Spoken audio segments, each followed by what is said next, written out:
The first sequence this video is purely for entertainment and does not infringe on copyrights or laws. The rights to the novel and image belong to the original author. We do not claim ownership. Don't like waiting and want to listen to this fanfic in full now? Subscribe to our Patreon, where you'll find the best fanfics. Chapter 451 Citywide Search. Li Xiong knew that the intelligence department must have seized evidence against him and intercepted the information he was transmitting, otherwise they would not have arrested him directly during the war, so he simply did not defend himself. Zhang Jinglin did not say anything more. Take him away. From now on, Zhou Yinglong will concurrently serve as the commander of the 103rd Infantry Brigade. At this time, Zhou Yinglong was promoted during the war. On the one hand, it was because of the relationship with the Sharp Knife Company, and the Vanguard Battalion had repeatedly made great contributions. On the other hand, this battle was too tragic and almost destroyed the 178th fortress to the point where no one was available. Zhang Jinglin frowned and watched Li Xiong being taken away. At this time, he was only worried that the information Li Xiong passed on would bring great trouble to Ren Xiaosu. Wang Fengyin, who was standing by, bowed his head and said, "Commander, it was my failure to supervise him, and he successfully passed the message. If I had been one step earlier, Ren Xiaosu wouldn't have to." "It's not your fault," Zhang Jinglin shook his head. "Intelligence work is in a mess, and it's already very good to find him out. When we were purging the remnants of the Zhuang family, Li Xiong stood on our side with a clear banner, which inevitably confused your vision, and even I found it hard to believe. But Ren Xiaosu went deep into the 146th barrier alone." Zhang Jinglin suddenly said, "Don't worry, he is not the kind of person who will act impulsively without certainty. We just need to wait for a miracle." At this time, Ren Xiaosu is still trying to find out the geographical location of the 146th barrier as soon as possible, so that he could catch all the high-ranking officials of the Zhuang family in one fell swoop. But when he walked on the road again that day, he suddenly found that the garrison troops of the 146th barrier were posting wanted posters on the street separately. There were several posters posted on all the telephone poles in the entire barrier, and the wanted posters were all for the same person, Ren Xiaosu. Ren Xiaosu took advantage of the fact that no one was watching and found a remote electric pole to look at it. He was shocked to see that it was his own portrait. The portrait was hand-painted, so there must be some deviations, but the other party's skills were very high. Although there were deviations, as long as someone saw the wanted poster and saw himself again, they would definitely feel very familiar. The wanted poster described that Ren Xiaosu should be near the fortress at this time, and even had sneaked into the fortress alone. If any resident found this person's whereabouts and reported it to the combat brigade stationed at the 146th fortress, he would receive a reward of 200,000. Ren Xiaosu pouted. "Am I only worth 200,000? But while he was not convinced, his mind was racing. There must be a traitor in the 178th fortress, so the Zhuang family knew his whereabouts. It was just unknown whether the troops of the 178th fortress had noticed the location of this traitor. If this traitor was allowed to pass on information to the outside world, it would be very dangerous." Suddenly, a combat team came towards Ren Xiaosu. Ren Xiaosu immediately lowered his head and tried to fool them. As a result, when the combat team had already walked past, the team leader in the front felt something was wrong and looked back at Ren Xiaosu. "Raise your head." In an instant, Ren Xiaosu suddenly ran in the opposite direction and jumped into a small courtyard through the wall with just a light jump. By the time the combat team raised their guns to prepare to shoot, Ren Xiaosu had disappeared from sight. The combat team immediately blew the whistle and shouted in the communication channel, "Suspicious person found, suspicious person found, request support." The search force of the 146th fortress was like a big net. When they received the information passed by the insider of the 178th fortress, they had already spread the net. It's not that Ren Xiaosu can't beat an ordinary combat team, but if he can't kill all the opponents in an instant, then sooner or later the opponent will have a chance to alert the entire search force of the 146th fortress. If Ren Xiaosu is delayed by then, I'm afraid he will be finished. The advantage of acting alone was reflected at this time. If he was with a Sharp Knife Company, he would probably have to take care of the safety of the Sharp Knife Company. When he was alone, he could move at high speed at any time to shake off the pursuit force behind him, or even let go. Ren Xiaosu jumped into the yard and was shocked to see a woman collecting the clothes that had been hung out to dry. Without any pause, Ren Xiaosu jumped directly into another yard. There were screams one after another. The screams of the residents of the fortress seemed to help the 146th Fortress search team locate. When he finally jumped into an alley, he happened to encounter two Zhuang soldiers who were trying to block him. The two soldiers were about to raise their guns to shoot when they saw Ren Xiaosu, but the moment Ren Xiaosu landed in front of them, he grabbed the barrels of the two men's guns, and then the shadow behind him flashed away. When the shadow disappeared, a blood mark oozed from the necks of the two soldiers. The two were a little surprised. They didn't even see what the black shadow behind Ren Xiaosu was. A huge manhunt was launched in the 146th fortress. As time went by, the big net was gradually closing in on Ren Xiaosu. Pedestrians on the street saw the Zhuang soldiers chasing them quickly, and they hid in the buildings beside the street, fearing that the manhunt would affect them. The communication channels of the Zhuang soldiers were all connected, and only shots could be heard from them. The target has rushed through Fuxing Road. Repeat, the target has rushed through Fuxing Road and is moving quickly from west to east on Zhanghang Road. The target has killed our soldiers again and has jumped into the houses from Zhanghang Road and is moving east. Thousands of Zhuang soldiers were densely packed in the streets of the fortress. Residents on the streets secretly listened to the shots of these soldiers through the windows. They were surprised to find that so many elite Zhuang soldiers were chasing only one person. At first, many of them thought that a unit had infiltrated the 178th fortress, which caused such a big commotion. The Zhuang soldiers found that the target they were chasing was not a human being. Not to mention the extremely fast movement speed, any scattered combat force that the other party came into contact with was actually killed in an instant. Some people even stopped halfway through reporting the whereabouts of the target. At this time, Ren Xiaosu had already used a gun, because he had found that the enemy's encirclement was gradually closing in, and he could not hide his whereabouts even without a gun. He had to use all means to break through this encirclement to fight for a way out for himself.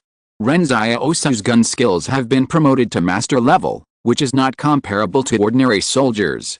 Even if he suddenly met the Zhuang combat team on the long street, Ren Xiaosu could immediately open fire to suppress fire.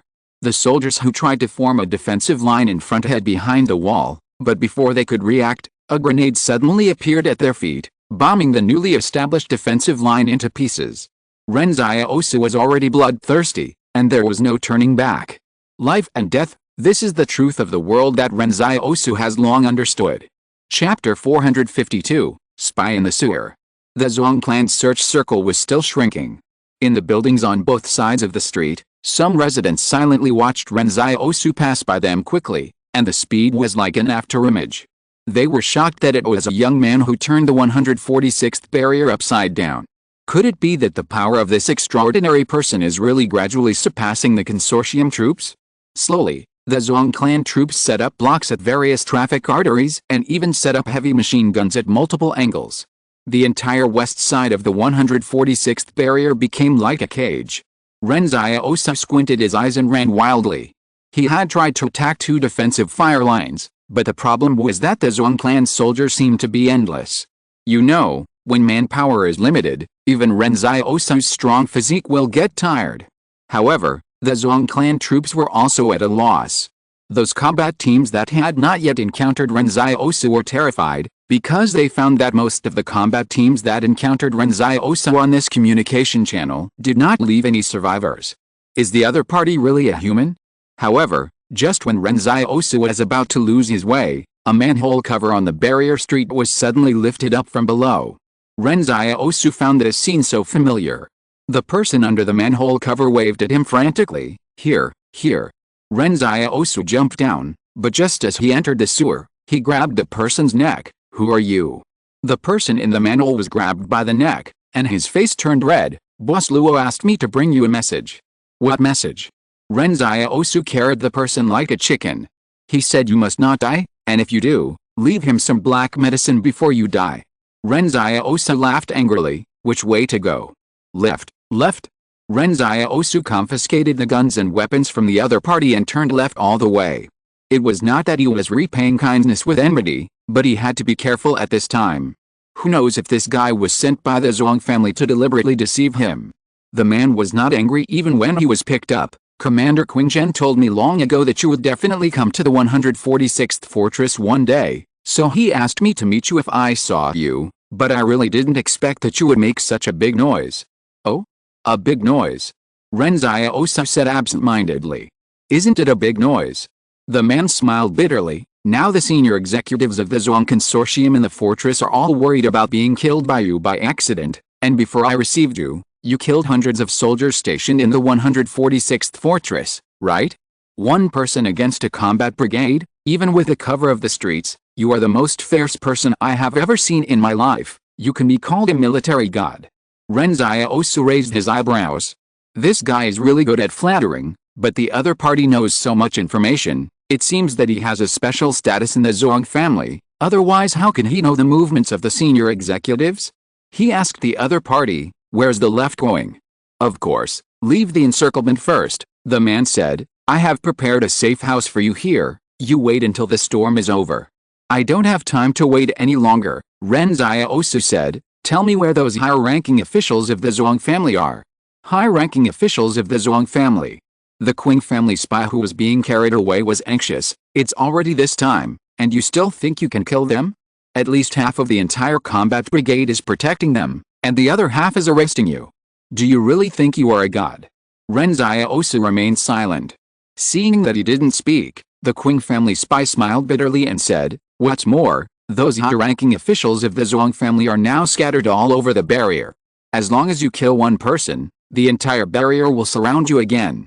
At that time, I won't be able to lead you out of the encirclement.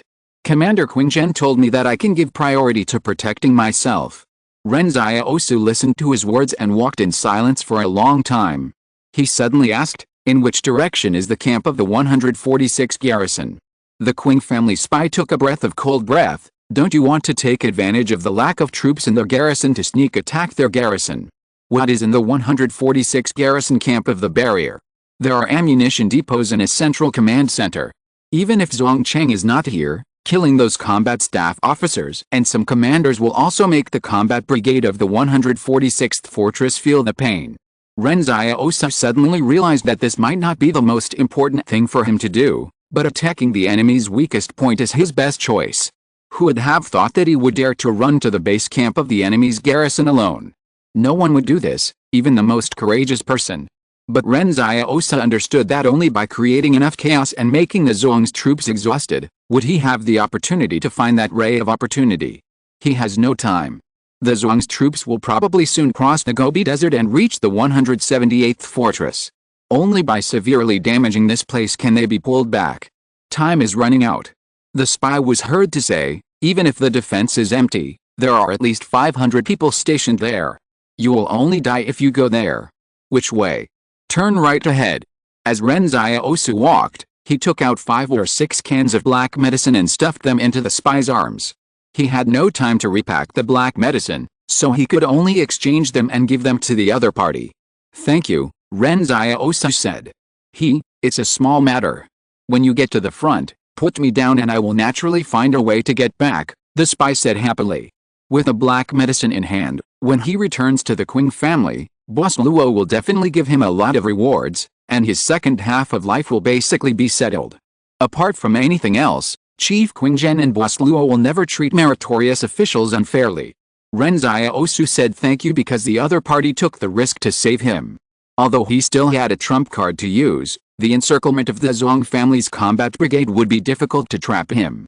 But if he was injured during the breakthrough, and the other party chased him with hounds, I am afraid that the subsequent actions would become more difficult. Moreover, the other party was taking a great risk on this trip. He risked his life to save me, so I must remember it in my heart. After going more than 10 kilometers, the spy said familiarly, we are here. The Zhuang camp is in front. Although there is a sewer to pass through, there are many steel meshes in the middle, which are impossible to pass through. So you have to figure out how to get in. Ren Xiaosu nodded and finally let go of the other party. Go back and tell Fatty Luo and Qingzhen that this matter will be reported later. Now it is not that the other party owes me a favor, but Ren Xiaosu owes Qingzhen and Luo Lan a huge favor. Whether it is the Qing family helping to take down B1 River or sending spies to help at the cost of their lives, Ren Xiaosu can no longer ignore these two brothers. The next moment, the spy saw Ren Xiaosu pull out a black knife out of thin air and cut it with one knife. The steel mesh in front of him was as fragile as paper. The Queen spy opened his mouth. It turned out that the place he couldn't get through was nothing to them. Yes, this guy dared to fight against an entire combat brigade. When Ren Xiaosu was about to move forward, he suddenly turned back and looked at the spy. "What's your name, friend?" "Zheng Yuandong," the spy said. "I've got it," Ren Xiaosu said, and then he turned and walked into the darkness.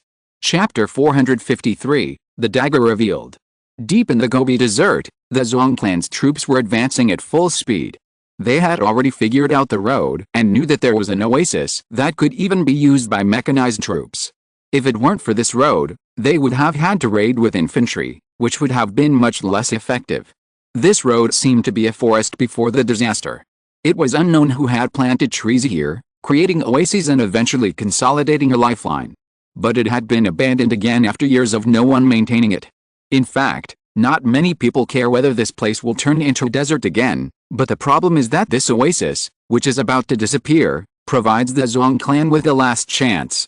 The Zhuang clan's top brass called this road a godsend, a chance given to them by God to seize Fortress 178. The Zhuang clan's preparations over the years were not in vain. If it weren't for this backhand, they would not have dared to frequently provoke Fortress 178 in recent years. We are about to reach Nanhu Lake. After we pass Nanhu Lake, we will have 2 hours of repairs and then we can go straight to Fortress 178. General Zhuang said to his adjutant happily, "You and I should be the first to win this war. Without our years of hard work, and now crossing the Gobi Desert to deal a fatal blow to Fortress 178, I am afraid it would be difficult to win." "It is still wise, sir," the adjutant said with a subtle smile. This smile made him eat a mouthful of sand. They have been marching in the Gobi Desert for several days. Even with the protection of the disappearing oasis, they have been marching very hard. But no matter how much suffering there is, this moment is worth it. They will be remembered in history. General Zhuang said with high spirits, "This battle is a good time for us to make a name for ourselves." The mechanized troops in the rear continued to pass through the hard road surface, and huge smoke and dust were raised all over the desert. General Zhuang listened to the sound of the tracks crushing the stones, and he felt it was very crisp and pleasant. He asked his adjutant, "Did you find anything unexpected?" "The more critical the moment is, the more cautious we must be." "Don't worry," the adjutant said, "we have been familiar with this place for many years. Fort 178 has no military facilities in the Gobi Desert. How could those killers think that we would?" However, the next moment, they suddenly heard a sharp sound coming out of nowhere. This combat unit was the most elite combat sequence of the Zhuang family, and even the soldiers were highly skilled in military literacy. So when this sharp and piercing sound came, almost everyone's face changed drastically. This was the sound of missiles flying in the air and rushing towards them. Enemy attack! Enemy attack! With a few loud bangs, several missiles had already landed in their marching team. For a while, the yellow sand was blown up everywhere, and all the Zhuang family troops were shrouded in haze. The Zhuang general had already fallen to the ground. He couldn't understand why there was a 178 fortress troop ambushing them here. He lay on the ground and looked around quickly. When the haze cleared a little, he saw black spots on the horizon surrounded by 3 sides. The enemy's 178 fortress was well prepared. The generals of the Zhuang family were surprised and suspicious. They actually walked into the ambush circle of the 178 fortress. This ambush circle was like a cloth bag that wrapped them up. The mechanized troops of the 178 fortress coming from the front raised huge smoke and dust on the road. The generals of the Zhuang family immediately asked the troops to launch a counterattack. However, a shell was fired at the front, but a black pot suddenly appeared in front of the troops, blocking even the shell. But the black pot did not stop. The huge black pot was flying in the air, and it actually blocked 5 or 6 shells in succession.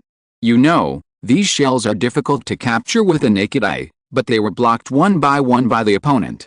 After the shell hit the black pot, it exploded inside, and the gray smoke was blown away by the wind and immediately dissipated. Many soldiers of the Zhuang family were stunned. "What the hell is this?" Exclamation mark. Su Zianshu. The Zhuang clan generals were puzzled. How could Su Zianshu be here? Isn't he behind us? Did someone say that they saw his shadow in the back?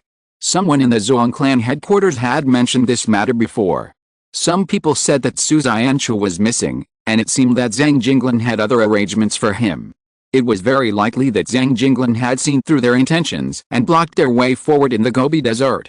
But later, someone suddenly sent back information saying that Su Xianchu had shown extraordinary abilities in the company in the back, and everyone was relieved. But the Zhuang clan generals in the Gobi Desert never expected that Su Xianchu would suddenly appear in front of them like a magic trick. Could it be that Su Xianchu could fly? Exclamation mark. At the same time, Su Xianchu, who had just blocked 5 or 6 shells, was howling at the rear of the troops, "Hit them hard. Surround 3 and let 1 go." This Zhuang general can let him go, but the enemy's living forces must stay in the Gobi Desert. Charge. The soldiers of 178 saw with their own eyes that their leader could even block shells, and their morale was boosted for a while, but Su Xianchu was just pretending to be fat.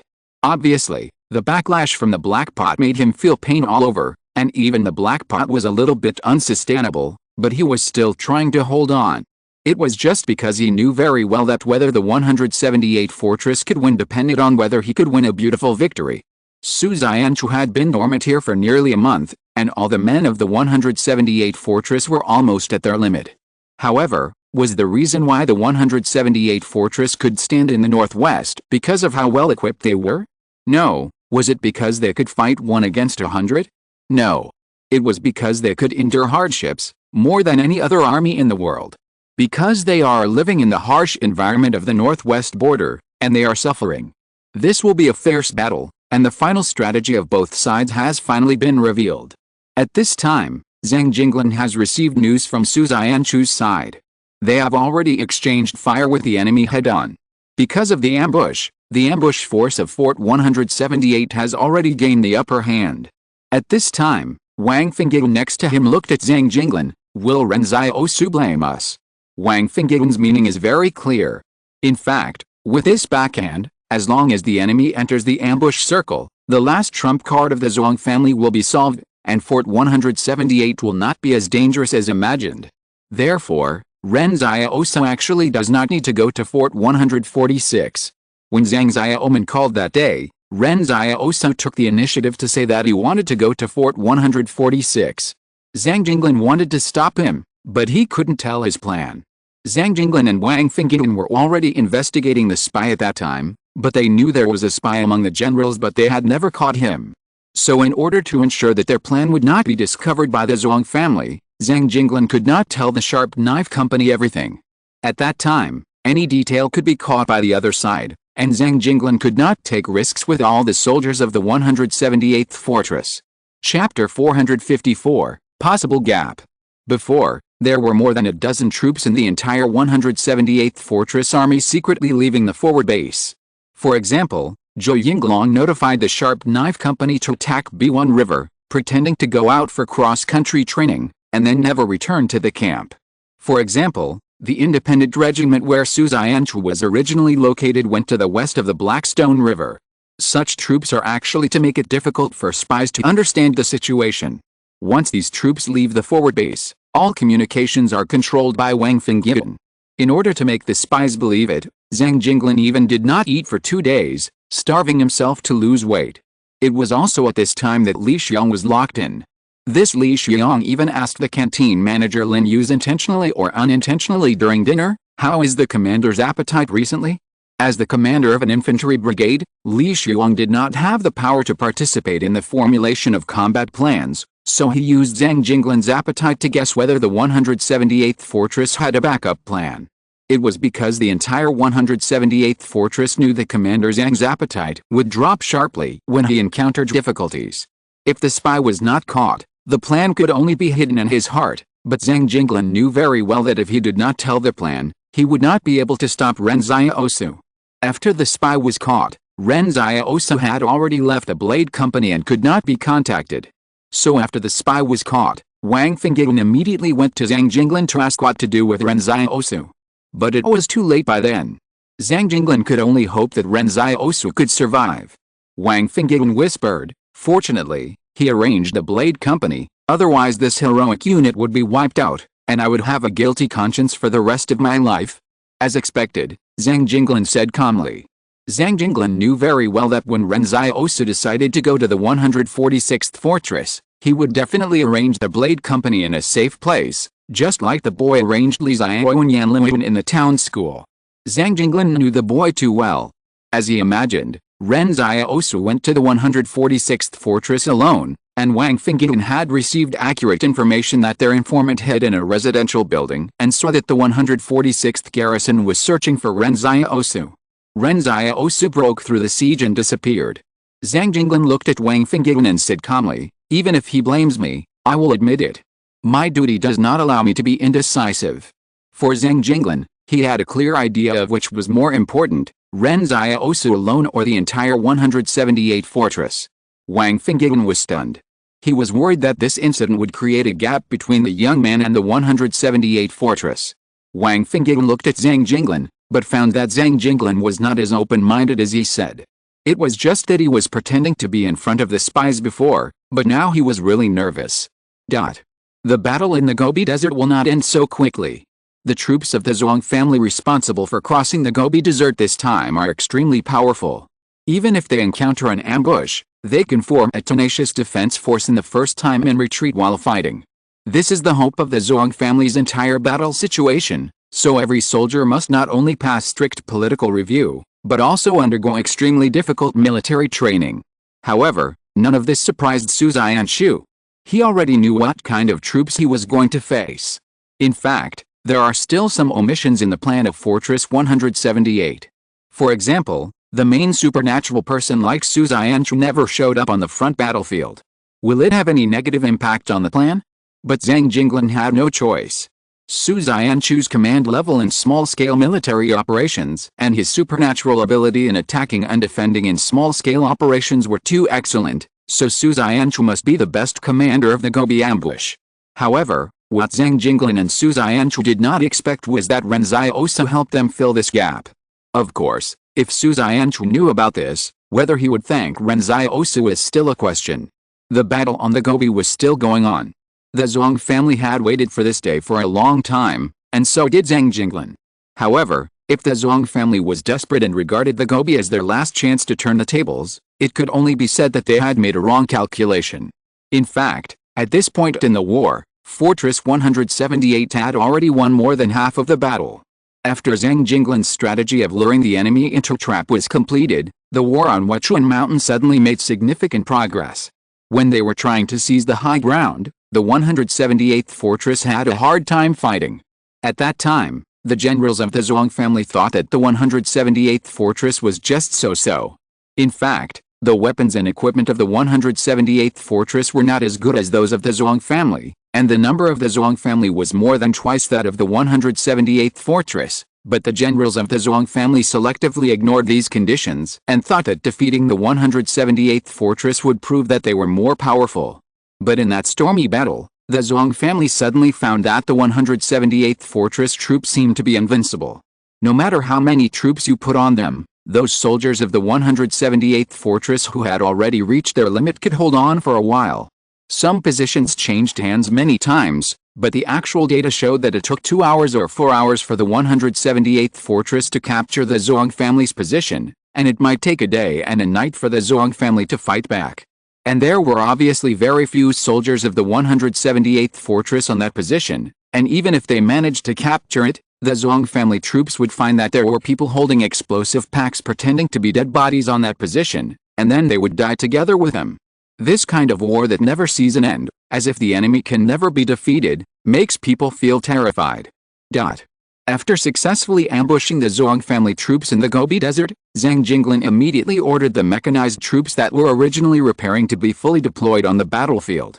Zhou Yinglong had already tried his best to open a safe passage for the mechanized troops, and these mechanized troops were like the last straw that overwhelmed the Zhuang family troops in Wechuan Mountain. What many people didn't expect was that in just 3 days, the floating bridge on the Blackstone River had been rebuilt. It was originally said that it would take 15 days for the mechanized troops to pass through. When Zhou Yinglong was resting in the rear, he fell asleep with his face smashed in the rice bowl while eating. The medical soldiers in the rear hurriedly carried him away and cut open his clothes with scissors, only to find that the newly promoted brigade commander was covered with fine wounds, and 2 shrapnel from unknown times were stuck in his thighs, and they had never been removed. The nurse who was cleaning his wounds next to him felt shocked when she saw these wounds. Another soldier's wife was a nurse in the temporary medical center. His wife looked at his wound and bandaged it while crying and scolding him for being careless. The soldier said impatiently, "Stop crying, okay? I have to go back to the team after you bandage me. We took the positions and we are about to win. We must not let those little bastards take the credit. Go away, go and take your credit. I'll settle with you when I get home." The nurse tied a bow on the gauze and drove her husband away crying. Chapter 455 Can't say. Some generals had already withdrawn from the front line. They were discussing the battle in the Gobi Desert, which they had not even known about before. Some people also noticed that Su Xianchu was missing, but with nearly 100,000 troops marching and blocking out the sun, and Zhang Jinglan dispersed dozens of troops to create confusion, so no one thought much about it. It was not until today that they found out that Su Xianchu had gone to the northwest Gobi Desert. At this time, Wang Fengyan entered the cafeteria with a rice bowl. Lin Yuz, the person in charge of the cafeteria, served him rice and asked happily, "How is my acting?" "Perfect," Wang Fengyan laughed. "The commander said that he will credit you for catching Li Xiong this time." That kid secretly asked the commander about his appetite, so I paid attention to it. Lin Yu scooped a large spoonful of meat for Wang Fengyan, "But thanks to your subsequent technical means, otherwise we could only be suspicious." "No need to be modest," Wang Fengyan shook his head. "After all, he is abnormal, so we know who to target." At this time, a large group of generals surrounded Wang Fengyan. "You old man must have known the commander's plan from beginning to end. Why are you so tight-lipped and didn't tell us anything?" Wang Fengyan said unhappily. "Who knows if you are spies? I still suspect that there are spies among you." The generals on the side were disgusted for a long time, but they were also clear about Wang Fengyan's speaking habits, and they didn't care about Wang Fengyan anymore. When Wang Fengyan was purging internal spies, he used cruel means and did not recognize his relatives. He was only responsible for Zhang Jinglan. Even when he was in Fortress 178, he stayed at home every day and did not drink alcohol. Wang Fengyan used to have a wife. One night, he was heard talking in his sleep by his wife. As a result, Wang Fengyan was also a ruthless person. He actually separated from his wife and only visited the child occasionally during the day.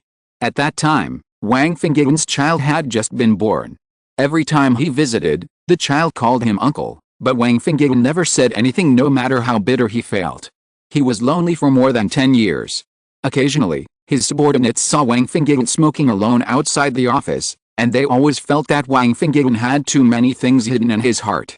Chai's Helen, who was in charge of an infantry brigade nearby, asked, "Fengyan, this matter is no longer a secret. Can you tell us about the process? The commander hasn't eaten for 2 days, and we were very worried." Wang Fengyan looked at them with a smile. "It doesn't matter if I tell you now.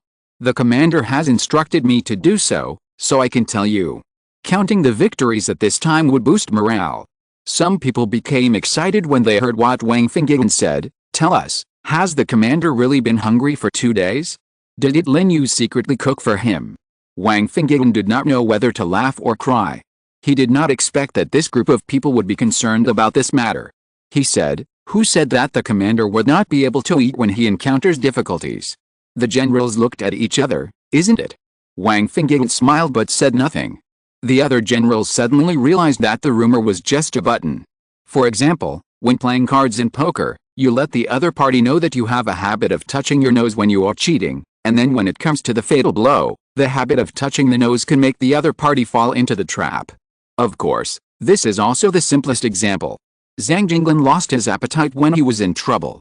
This story has been circulating in the fortress for nearly 20 years. It was only discovered today that it was false. Wang Fengyan said, when the commander was really in trouble, he would smoke more than 2 packs of cigarettes a day. This is true. As a result, Chai Zilan, the narrator, pointed at Wang Fengyan and laughed and scolded the people next to him. "This is preparing to make buttons for us again. When I was an orderly for the commander could smoke 2 packs when he was happy." Wang Fengyan raised his eyebrows. "You leaked the commander's living habits without permission, and you go to receive a 3,000-word inspection yourself." Chai Zilang's face changed instantly. "I didn't say anything just now. Wang Fenggan ignored him at all. Discipline is discipline. Chai Zhiling's face instantly became sad. At this time, someone patted Chai Zhiling's shoulder with a gloating look, then turned to ask Wang Fenggan, "Then tell us, how did the commander find out that Zhuang wanted to cross the Gobi Desert? Hasn't the commander been outside for more than 10 years? How long has it been since he came back?" And no one in Fortress 178 mentioned this before. Wang Fenggan sneered. This plan was given to Zhuang by the commander a few years ago. It was not until the Zhuang began to provoke us frequently that the commander guessed that Zhuang's forward base should have been built, so he came back. The general suddenly realized that it seemed that the commander was not idle outside. Everyone looked at Wang Fenggan again.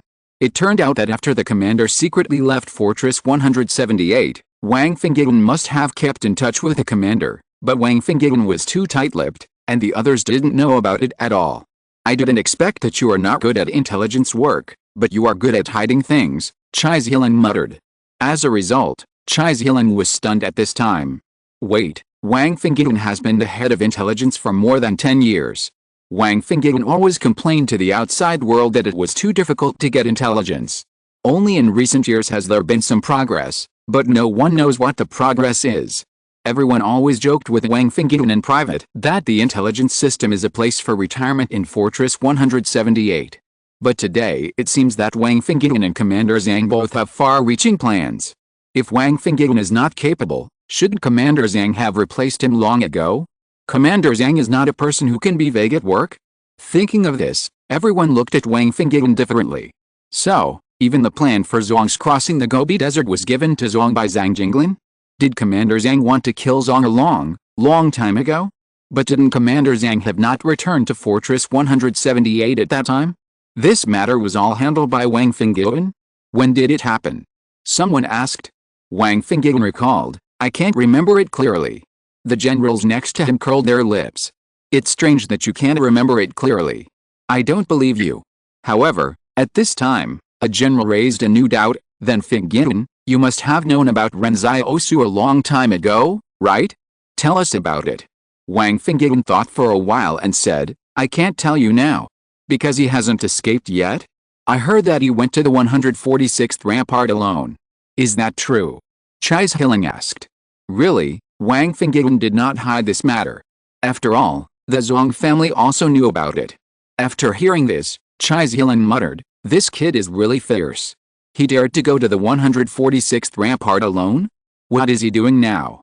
Have you asked the intelligence personnel in the north to assist?" Wang Fenggan shook his head and said, "I can't tell you." At this time, everything that should be said had been said, and the rest was all that could not be said. The generals around Wang Fenggan dispersed one by one. They also needed to rest as soon as possible. The northern battlefield still needed them. After all, although they were about to win today, they had not actually taken down any of the Zhuang family's ramparts. Chapter 456, Sneaking into the Zhuang clan's headquarters. When the 178th Fortress Army won a great victory, Ren Xiaosu, who was walking in the sewer, had already cut off all the steel mesh in front of him and was quietly sneaking into the depths of the 146th garrison camp. However, every time he passed a manhole cover, he would carefully listen to the movement above his head. The footsteps came from outside, and Ren Xiaosu could hear the sound of the Zhuang family soldiers' hard-soled military boots stepping on the ground clearly. He couldn't go up rashly. He could only roughly judge the number of garrison troops by the movement above his head and find a good opportunity. During careful observation, Ren Xiaosu found that this military camp still maintained extremely regular and strict patrols, even when the whole city was searching for him. About once every 5 minutes, a combat team would pass over his head, and the error would not exceed 10 seconds. Moreover, the searchlight from the outside would occasionally sweep over the wellhead, and the white light shone in from the 2 holes on the manhole cover, illuminating Ren Xiaosu's face. Ren Xiaosu carefully found a manhole cover that was not often used by people, and he had a bold idea. The manhole cover above his head was welded shut, leaving only a drainage hole. If someone else tried to sneak in, they would definitely be desperate. No wonder the previous Qing spies never thought of infiltrating the military camp through the sewer system. Fatty Luo's escape and hiding methods that were always successful in the Li family seemed to be a bit impractical in this military camp. But this matter could not stop Ren Xiaosu, Who is holding a black knife? This was the place with the most stringent defense, and he insisted on breaking through from here to the ground. Because even the soldiers of the Zhuang family would not have thought that even if the manhole cover was welded shut, and there were even so many steel mesh interceptions, someone could still break through from here quietly. Ren Xiaosu took the black knife and cut the manhole cover bit by bit, and the black knife cut iron like mud. While waiting quietly, suddenly a footstep was slowly approaching the manhole cover where he was. When the other party walked over, Ren Xiaosu suddenly opened the manhole cover silently and jumped out. He jumped at the other party like a cheetah. Before the searchlight swept over again, he broke the other party's neck and dragged the body into the sewer, and covered the manhole cover again. Shadow assisted throughout the process. When the manhole cover was covered again, the ground was silent as if nothing had happened. Ren Xiaosu took advantage of the moment. He went out just now to look at the surrounding environment. He was at the edge of the camp. Most of the camps were bungalows. Only a 5-story building seemed very abrupt. It should be the headquarters office building of the garrison, right? Ren Xiaosu secretly calculated that he was still more than 200 meters away from the building. Ren Xiaosu made up his mind. Although he hadn't seen where the ammunition warehouse of the 146th garrison was, if he wanted to destroy the central system of this unit, then the target should be in that small building. Now, all Ren Xiaosu had to do was change his clothes. Only by changing into the khaki military uniform of the Zhuang family could he minimize the chance of being suspected. Even if it could make the enemy stun for a few tenths of a second, it was worth it. Those few tenths of a second of reaction time were sometimes the difference between life and death. He quickly stripped the Zhuang soldier he had just killed, and happily prepared to change into his clothes. He didn't even use the black knife just now, just because he was afraid of getting blood on his clothes. As a result, Ren Xiaosu suddenly froze at this time. Not for anything else, but a little bit of a pain in the ass. The other party was really short, and the military uniform was a little small. Ren Xiaosu was now 18 years old and had become a transcendent. His height had long grown from 178 centimeters at the age of 17 to 184 centimeters. This figure was considered tall among all men, especially in this era of widespread malnutrition. So this also means that it might not be easy to find clothes. But Ren Xiaosu is definitely not a person who is easily discouraged. Since the plan is reliable, he must find a way to complete it. And he must act quickly. When the Zhuang family finds out that a soldier is missing, his plan will be almost exposed. When he caught a second Zhuang family soldier, Ren Xiaosu frowned and sighed. No, this soldier is still too short. The third one, no, too strong. Ren Xiaosu put on the opponent's uniform as if he was wearing a costume. Although Ren Xiaosu is strong, he is very thin because of the balance between strength and agility. Ren Xiaosu had already given up hope. As a result, when he caught a fourth person, his plan finally had a glimmer of hope. This time it was just right. Ren Xiaosu finally breathed a sigh of relief. He was worried that he would catch all the soldiers in the barracks while hiding in the sewer. However, at this time, the alarm suddenly sounded in the barracks. It seemed that the disappearance of someone had attracted the attention of the Zhuang family station. Ren Xiaosu quickly changed his clothes, took the other party's access card, got out of the sewer, and walked towards the small building as if nothing had happened. The combat teams that were originally on rotation in the barracks quickly assembled, and they quickly formed a more rigorous search team with live ammunition. A troop on the road conveyed the order, someone is missing, search every corner of the barracks immediately. Conduct a carpet search and be sure to find all clues. The enemy may have infiltrated. Ren Xiaosu thought that the Zhuang family troops were also vigilant enough, but it was not a big problem. He had already walked into the small building. Incandescent lights were on in the building. When Ren Xiaosu was about to swipe his access card to pass through the fence, the guard next to the fence looked at him in confusion, as if he felt a little unfamiliar. Sir, please show me your ID. Ren Xiaosu tried to deceive him. He looked at the other person and said calmly, don't you know me? How dare you say that you know every soldier in this camp? The other person answered seriously, report to the commander. I really can't know all the soldiers in the entire combat brigade, but there are only a few regiment commanders, and I still know their appearances. Ren Xiaosu paused. He killed another regiment commander? Exclamation mark. He had not even received a short training before, so he didn't know the rank of the Zhuang family. Moreover, The regiment commander he killed was wearing a standard combat uniform, but there was a different mark on the collar. He thought it was an ordinary officer, such as a squad leader or a sergeant with a military rank, but he didn't expect it to be a regiment commander. The next moment Ren Xiaosu sighed in his heart. For example, in a place with extremely strict defense organization, it is really impossible to deceive. It was because the other party's defense was too tight, not because of his plan. Since there was no way to sneak in, then kill him. But Ren Xiaosu suddenly exerted force, and before the guard could react, Ren Xiaosu had already chopped the other party's neck with a knife. When the knife chopped over, the air was broken and a whimpering sound was heard. The guard lay limply on the ground. Ren Xiaosu looked up at the surveillance camera above his head. He knew that from this moment on, the soldiers in the entire garrison would start to hunt him down with all their strength. But before that, Ren Xiaosu had paralyzed the entire building's military central system. Facing a military camp with empty defenses is better than going out to face the huge search force in the barrier. He only hoped that the 146 barrier would fall into chaos because of his arrival. In that chaos, there would be a glimmer of hope for his victory. Chapter 457 Breakthrough. The alarms at the military camp became more and more piercing. Almost half of the fortress could hear the alarms at the 146th Fortress Combat Brigade.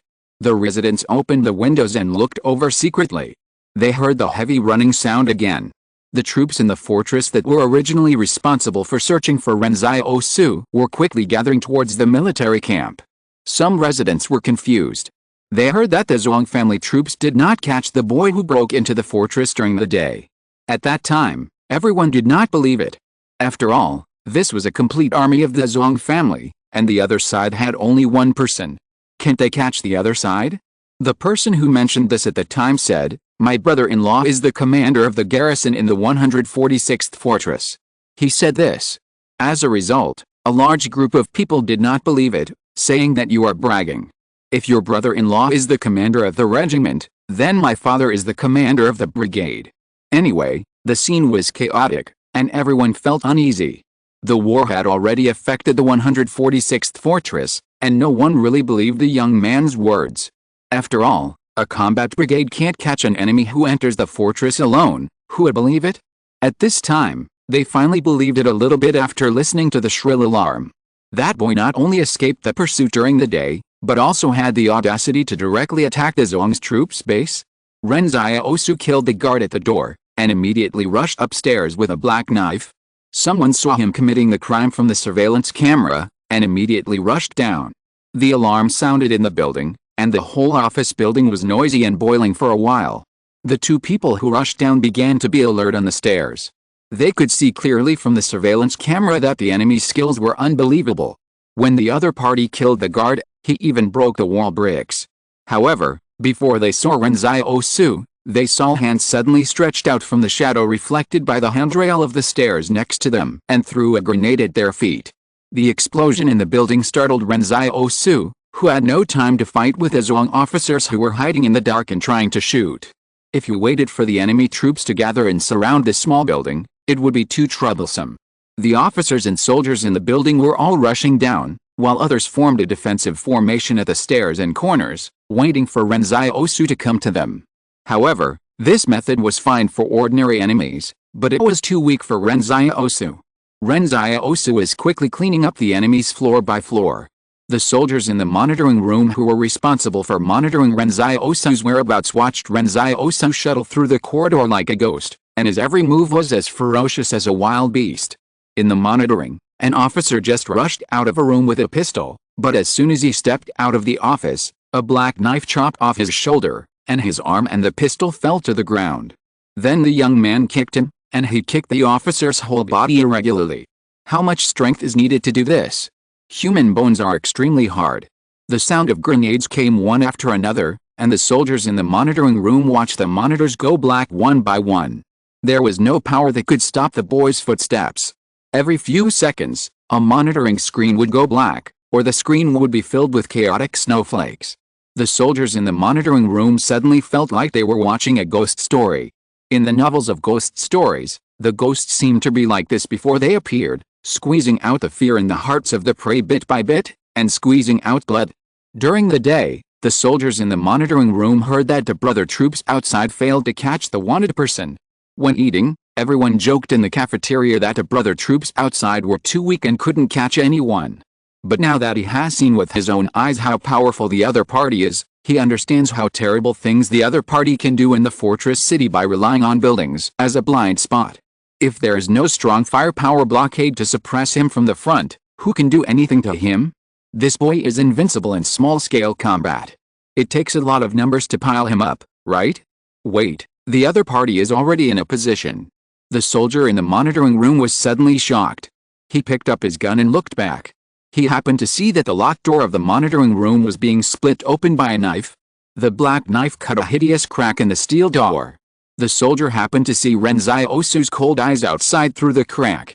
He was so nervous just now that he forgot that the other party had arrived outside the monitoring room.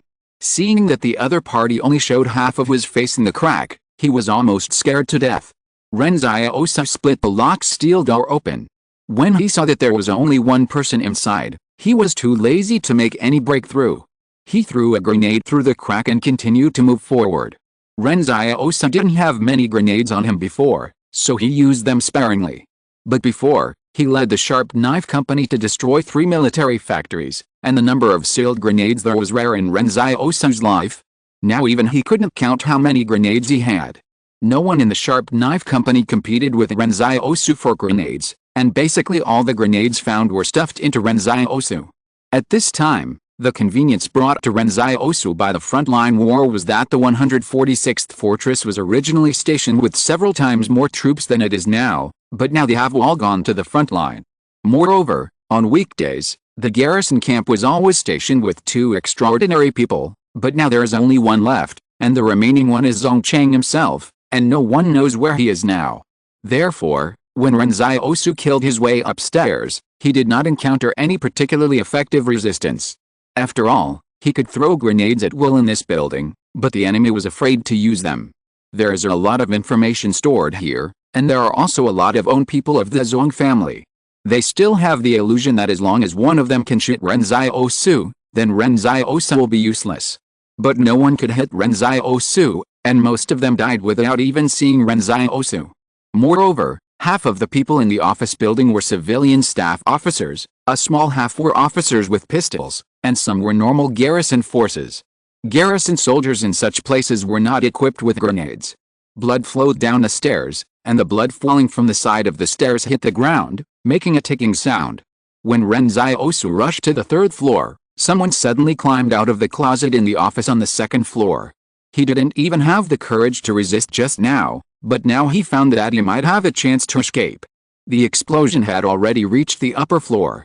The chubby officer finally got out of the closet, and he fell hard as soon as he walked into the corridor. It was just because the sticky blood on the ground made the ground difficult to walk on, and he would slip if he didn't keep his balance. The chubby officer cried out when he fell, and he regretted it after he cried out. Would this attract the enemy's attention? But the enemy had already reached the upper floor, so they shouldn't turn around to kill him, right? But before he could feel relieved, he saw someone suddenly throw a grenade from the shadows next to him. Chapter 458, Reforged External Armor. The office building suddenly became quiet. Ren Xiaosu walked slowly in the blood. The only sound around him was the sound of blood flowing. It seemed that all the enemies in the building were dead. He walked up the stairs to the 4th floor. Ren Xiaosu suddenly found that there seemed to be no defense force on the 4th floor. It was a bit strange. There was a locked door between the 3rd and 4th floors. It seemed that even the officers in this building could not grow up.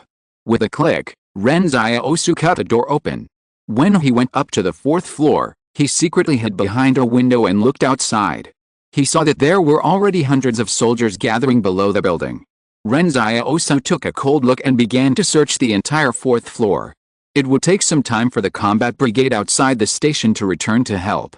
If there were only 500 soldiers of the Zhuang family in the station, then including the more than 100 people he had just killed, there would be at most 200 or 300 outside. To be honest, Ren Xiaosu was more looking forward to attracting more Zhuang family troops here, so that he would have more opportunities to hunt down the top leaders of the Zhuang family after he rushed out. At this point, Ren Xiaosu believed that his act of breaking into the Zhuang clan's base had disrupted the Zhuang clan's plan. He casually split open a locked door, but Ren Xiaosu was suddenly startled and subconsciously prepared to hide to the side, because there were actually 30 soldiers standing in this spacious room. But Ren Xiaosu reacted immediately. After he broke the door, the soldiers in the room did not move at all, standing quietly like sculptures. Ren Xiaosu looked over carefully, but was surprised to find that he actually knew these soldiers. "Aren't these Yang clan's nano-warriors?" Exclamation mark. When Yang Xiaojin was assigned to suppress bandits, her third uncle assigned her a team of nano-warriors to form a combat team to protect her safety.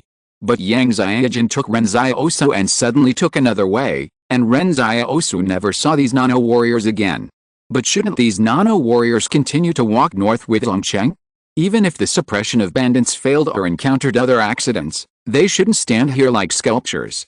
Suddenly, Ren Xiaosu remembered what Zhang Jinglin had said to him. Based on some clues, they suspected that Zhuangcheng's extraordinary ability was to control others. A guess came to Ren Xiaosu's mind. Could these nano-warriors have been controlled by Zhuangcheng as a trump card? At this moment, Guang Palace said in his mind, "Search for nano-robots controlled by unconsciousness. Do you want to connect them?" Ren Xiaosu was stunned. In the past, nano-robots could only be flashed after the nano-warriors died. Why did it change this time? No, Ren Xiaosu recalled what Gong Palace had just said. He realized that the condition for Gong Palace to flash the nano-robots was not life or death, but whether there was consciousness controlling them. And these nano-warriors were in a dormant state after being controlled by Zhuangcheng. So was their consciousness also forced to dormant by Zhuangcheng? It must be said that it was already very miserable to live to this point. He could neither live nor die. Flash the system. Ren Xiaosu answered straightforwardly. Since the last battle in the wilderness, Ren Xiaosu often missed the nanorobots, just because the outer armor was like giving him an extra life, allowing him to temporarily ignore ordinary hot weapons. But no matter how much he missed them, he never had the chance to find new nanorobots. He originally had no hope, but today he unexpectedly met the nanorobots again in Zhuang's family. As the saying goes, you can't find it even if you try your best, but you can get it without any effort. Reload the program. Restore factory settings. Clear online program. Matching successful. The silver stream was converging towards Ren Xiaosu, and he felt a familiar power returning to his body. There was a hurried sound of footsteps downstairs again. It seemed that the troops gathered outside had lost their patience and wanted to come in to attack. But Ren Xiaosu chose to ignore this time and concentrate on receiving all the nanorobots. In front of the outer armor, what were a few hundred Zhuang soldiers? Ren Xiaosu felt a very solid sense of security in his heart. Once he regains this power, the Zhuang family leaders who are now living in the 146th fortress should pray for him in advance. This is Ren Xiaosu's prime state. And the 146th fortress is destined to be his last battlefield in the northwest. No, Ren Xiaosu suddenly felt that the Zhuang family leaders didn't need to pray, they just had to wait for death.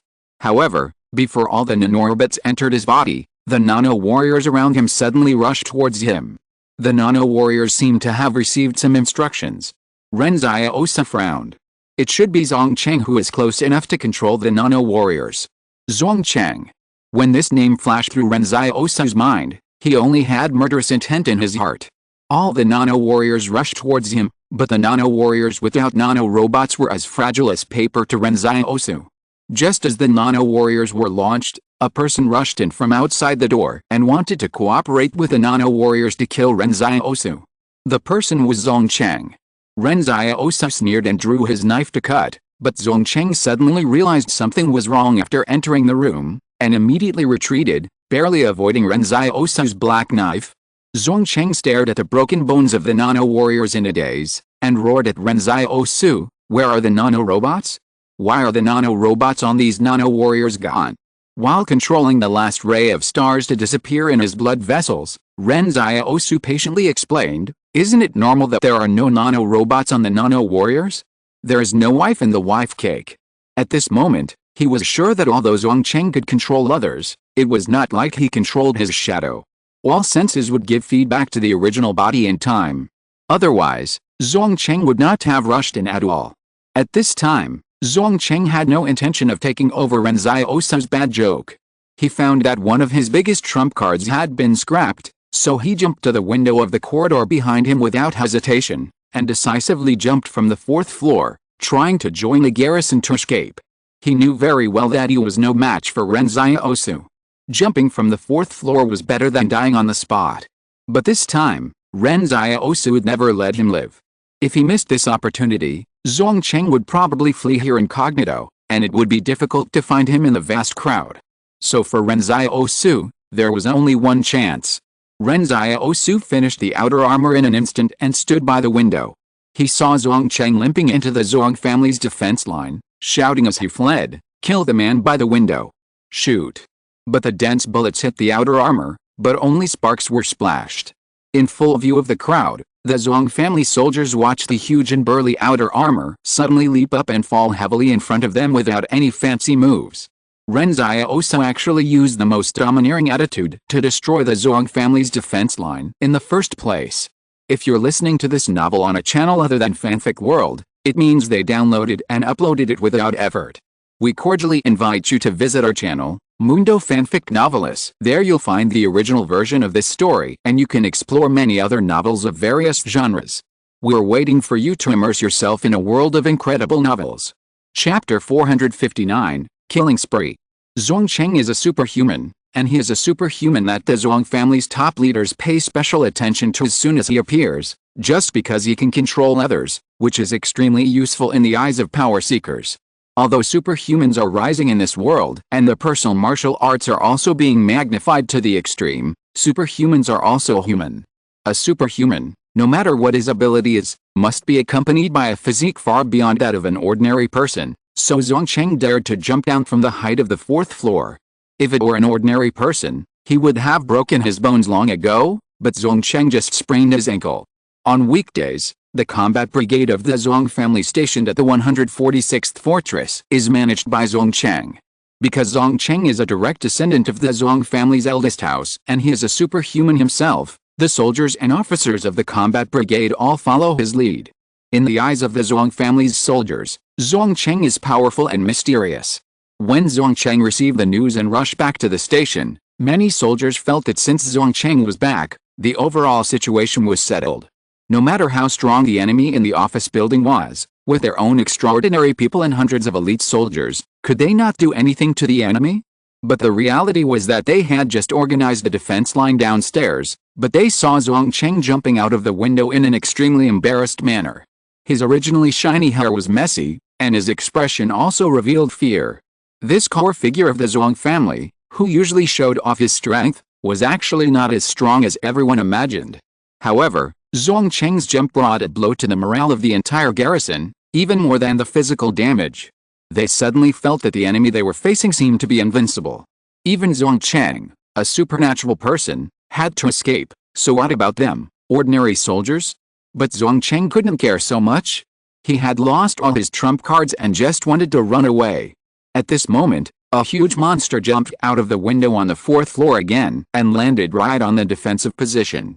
No one expected that the opponent had become so powerful that they could tear their defense formation so easily. This domineering attitude, even if the other party did not say a word, came to the face, dare to land in front of you, that means I am not afraid of you at all. Although the soldiers on the position were shaken, they were not so confused about what they should do. They immediately organized firepower to shoot at the outer armor. After being slightly improved by Wang Yuqi, An Yuqian and others, the outer armor looked even stronger, and the whole body was filled with a beauty of violence. The surface of the armor was no longer a pure smooth plane, but a fine honeycomb force-repelling structure carefully calculated by An Yuqian. To others, the surface was just frosted and matte, but a closer look could reveal that the outer armor already had countless small honeycomb structures. This physical structure not only saves materials, but is far more suitable for force release than a smooth surface. Countless bullets splashed on the outer armor, but Ren Xiaosu's eyes were fixed on the fleeing Zhuang Cheng. Zhuang Cheng was seen limping out of the camp, not caring about the lives of the soldiers behind him. He was a superhuman. Even if he sprained his ankle, he could still run much faster than an ordinary person. At this time, Zhuang Cheng endured the pain in his ankle and ran for his life, wanting to join the main force of the Zhuang clan at the 146th barrier. The jump just now caused him to have soft tissue contusion and cartilage fracture. If he continued to run like this, he might not even be able to recover. But at this time, even if he broke a leg, it was better than losing his life. Not only that, Zhuang Cheng gave death orders to other soldiers while running to intercept. Ren Xiaosu glanced at the Zhuang clan soldiers in front of him and accelerated in vain, running towards Zhuang Cheng. The Zhuang clan soldiers who blocked Ren Xiaosu were like fragile toys. In just a few seconds, this defensive line was actually broken by Ren Xiaosu. Moreover, Ren Xiaosu threw grenades while fighting, and the grenades were thrown out one by one as if they were free. At this time, Ren Xiaosu still hadn't forgotten that he came to the 146th barrier to destroy the living forces in the barrier, and it would be better if he could kill the top leaders of the Zhuang family. Now that he is in his prime, of course he will kill as many Zhuang family soldiers as possible. Only in this way will the Zhuang family be afraid of him, and he will face less resistance when he wants to kill the top leaders of the Zhuang family in the future. At this point, the Zhuang family station can no longer organize new forces to intercept him, and the remaining surviving soldiers can only watch Ren Xiaosu continue to chase Zhuang Cheng in fear. They suddenly realized that this sudden extraordinary person should have a grudge against their brigade commander. And the brigade commander they usually respect is not as strong as they imagined. Of course, they didn't expect that Han Yang, the force that their brigade commander usually relied on, was sniped and killed in the wilderness by Yang Xianjin, and now these 30 nano-warriors are like the big gift bag that Zhuang Cheng saved for Ren Xiaosu, waiting for Ren Xiaosu to come and take it. If Zhuang Cheng controlled other extraordinary people, Ren Xiaosu would have a headache, but this nano-warrior was not a threat to him, but a surprise. Zhuang Cheng just ran to the gate of the military camp, and he was overjoyed because he saw that the combat troops responsible for searching for Ren Xiaosu had already come back to support him. He yelled at these soldiers, "The enemy is behind, kill him." The Zhuang's troops who came back to support were about 500 people. This was a complete battalion-level unit, so Zhuang Cheng felt a little relieved. He had controlled nano-warriors before, so he knew that the use of nano-robots had energy limitations. A nano-warrior could only last about 10 minutes at most with full power. He could kill the opponent even if he used numbers. The opponent was just one person now. Ren Xiaosu was attacked by the Zhuang clan in the wilderness before because Wang Kongyang's steam train came to his rescue. And the extraordinary person who could cause mountains to collapse and crack the ground was not at the 146th barrier. Thinking of the name Wang Kongyang, Zhuang Cheng still felt angry. Wang Kongyang kept saying that he had a grudge against Ren Xiaosu, but he was secretly helping Ren Xiaosu. This time, because Wang Kongyang robbed the Zhuangwu property, the top leaders implicitly blamed him for this matter. Someone secretly reminded him that the old men thought that since he took action against Wang Kongyang, he should be fully confident. How could he let such a powerful extraordinary person go? There was no time to think about these things. Kill Ren Xiaosu first. But when Zhuang Cheng turned around, he suddenly saw a steam train behind him that broke through the Zhuang family's formation and rushed towards him. The Zhuang family's troops that had just returned to support didn't have time to react, and most of them were crushed like building blocks. At this moment, Zhuang Cheng was a little confused. He didn't see Wang Kongyang either. Why did the steam train suddenly appear? Chapter 460 Breaking the Formation. Looking at the steam train getting closer and closer, Zhuang Cheng suddenly had an epiphany. He combined the doubts he had in his mind over the past few days and guessed that perhaps this steam train did not come from Wang Kongyang at all, but from Ren Xiaosu's own ability. Although Zhuang Cheng did not want to believe this inference, he had no choice. And once this hypothesis is established, many things can be explained, such as why Su Xianchu's shadow appeared in two places. Su Xianchu himself admitted that the shadow could not be released for more than 1,000 meters. For example, Wang Kongyang's steam train only has 4 carriages, but why do they, the Zhuang family, repeatedly see steam trains with 16 carriages? Therefore, Ren Xiaosu's ability is to replicate the abilities of other extraordinary people. This made Zhuang Cheng even more frightened. If the extraordinary people are gods on earth, then what kind of existence is the extraordinary people who can unscrupulously replicate the abilities of other extraordinary people and enhance the extraordinary abilities of others? When Zhuang Cheng attacked Ren Xiaosu and his group before, he never really took the boy seriously. His target had always been Yang Xiaojun and the gang behind Yang Xiaojun. But now, Zhuang Cheng realized that he was completely wrong. Suddenly, Zhuang Cheng stopped a speeding military off-road vehicle, pulled out the Zhuang soldier in the driver's seat and threw him to the ground, and then drove away. There was a curfew at night in the 146th barrier, and there were no pedestrians on the road. Almost all the people who could be seen were Zhuang soldiers. But no matter how many soldiers came to help, Zhuang Cheng would not look back. He just roared in the car intercom, commanding all the Zhuang soldiers in the 146th barrier to come and surround Ren Xiaosu. The ability of the extraordinary people also has a limit, Zhuang Cheng thought to himself. For example, the upper limit of the number of people he can control is only 30 or 50, so this steam train must also have a limit. Didn't you see that the steam train was blown up in the wilderness before? As long as he has enough Zhuang soldiers, he will definitely be able to pile up Ren Xiaosu to death. Slowly, Zhuang Cheng regained some composure. One by one, the Zhuang clan troops came back to support. Some were as small as a company, and some were as small as a combat squad. This scattered force was no match for Ren Xiaosu.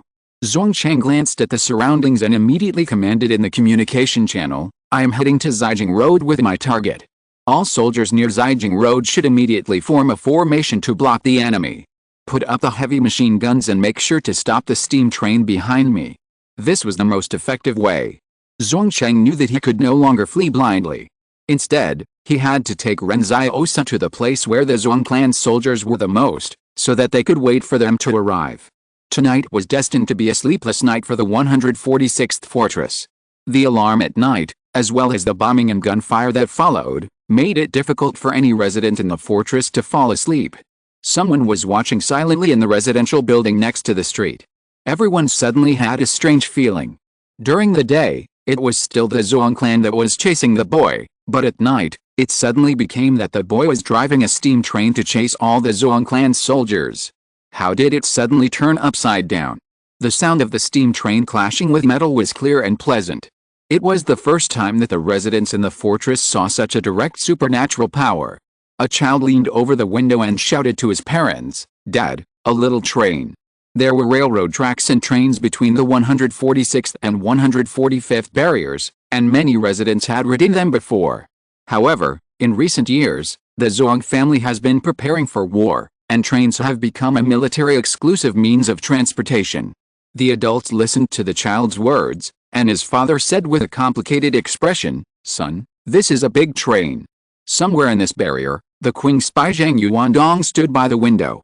He had just seen with his own eyes a Zhang family off-road vehicle fleeing, and behind the off-road vehicle was a train chasing it.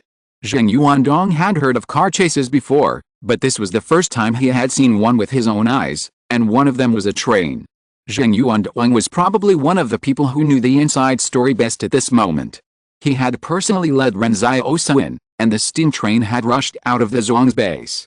Even if he had to guess with his toes, he could guess what was going on. But he couldn't figure out how that boy could be so fierce.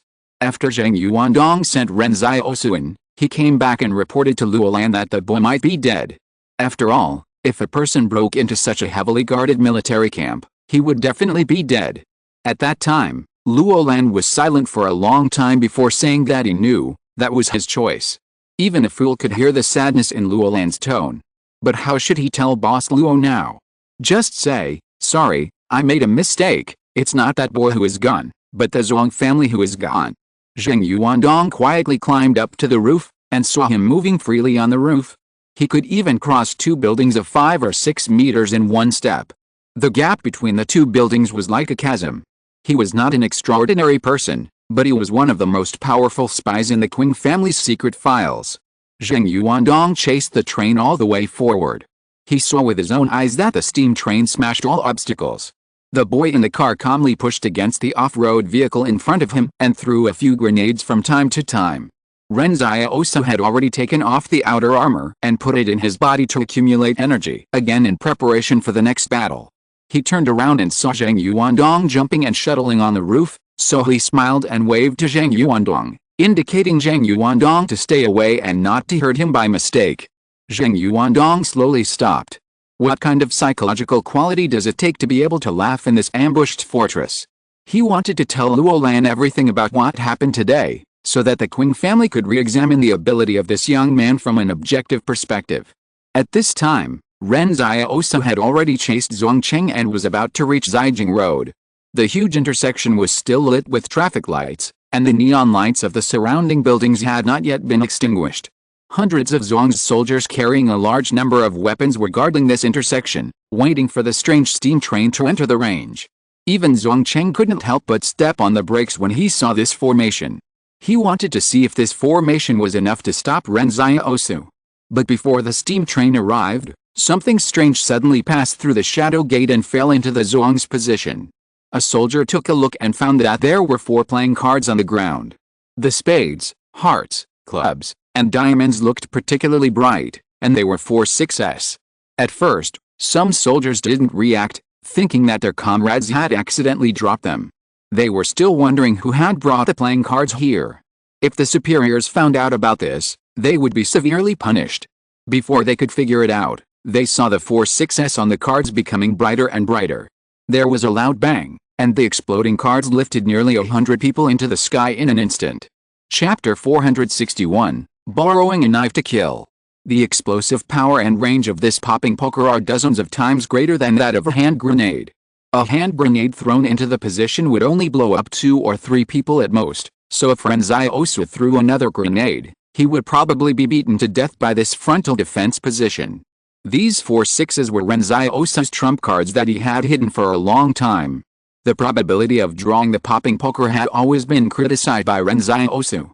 He was originally looking forward to seeing the power of the big and small kings, but it turned out that it was the limit to get 4 6s in such a long time.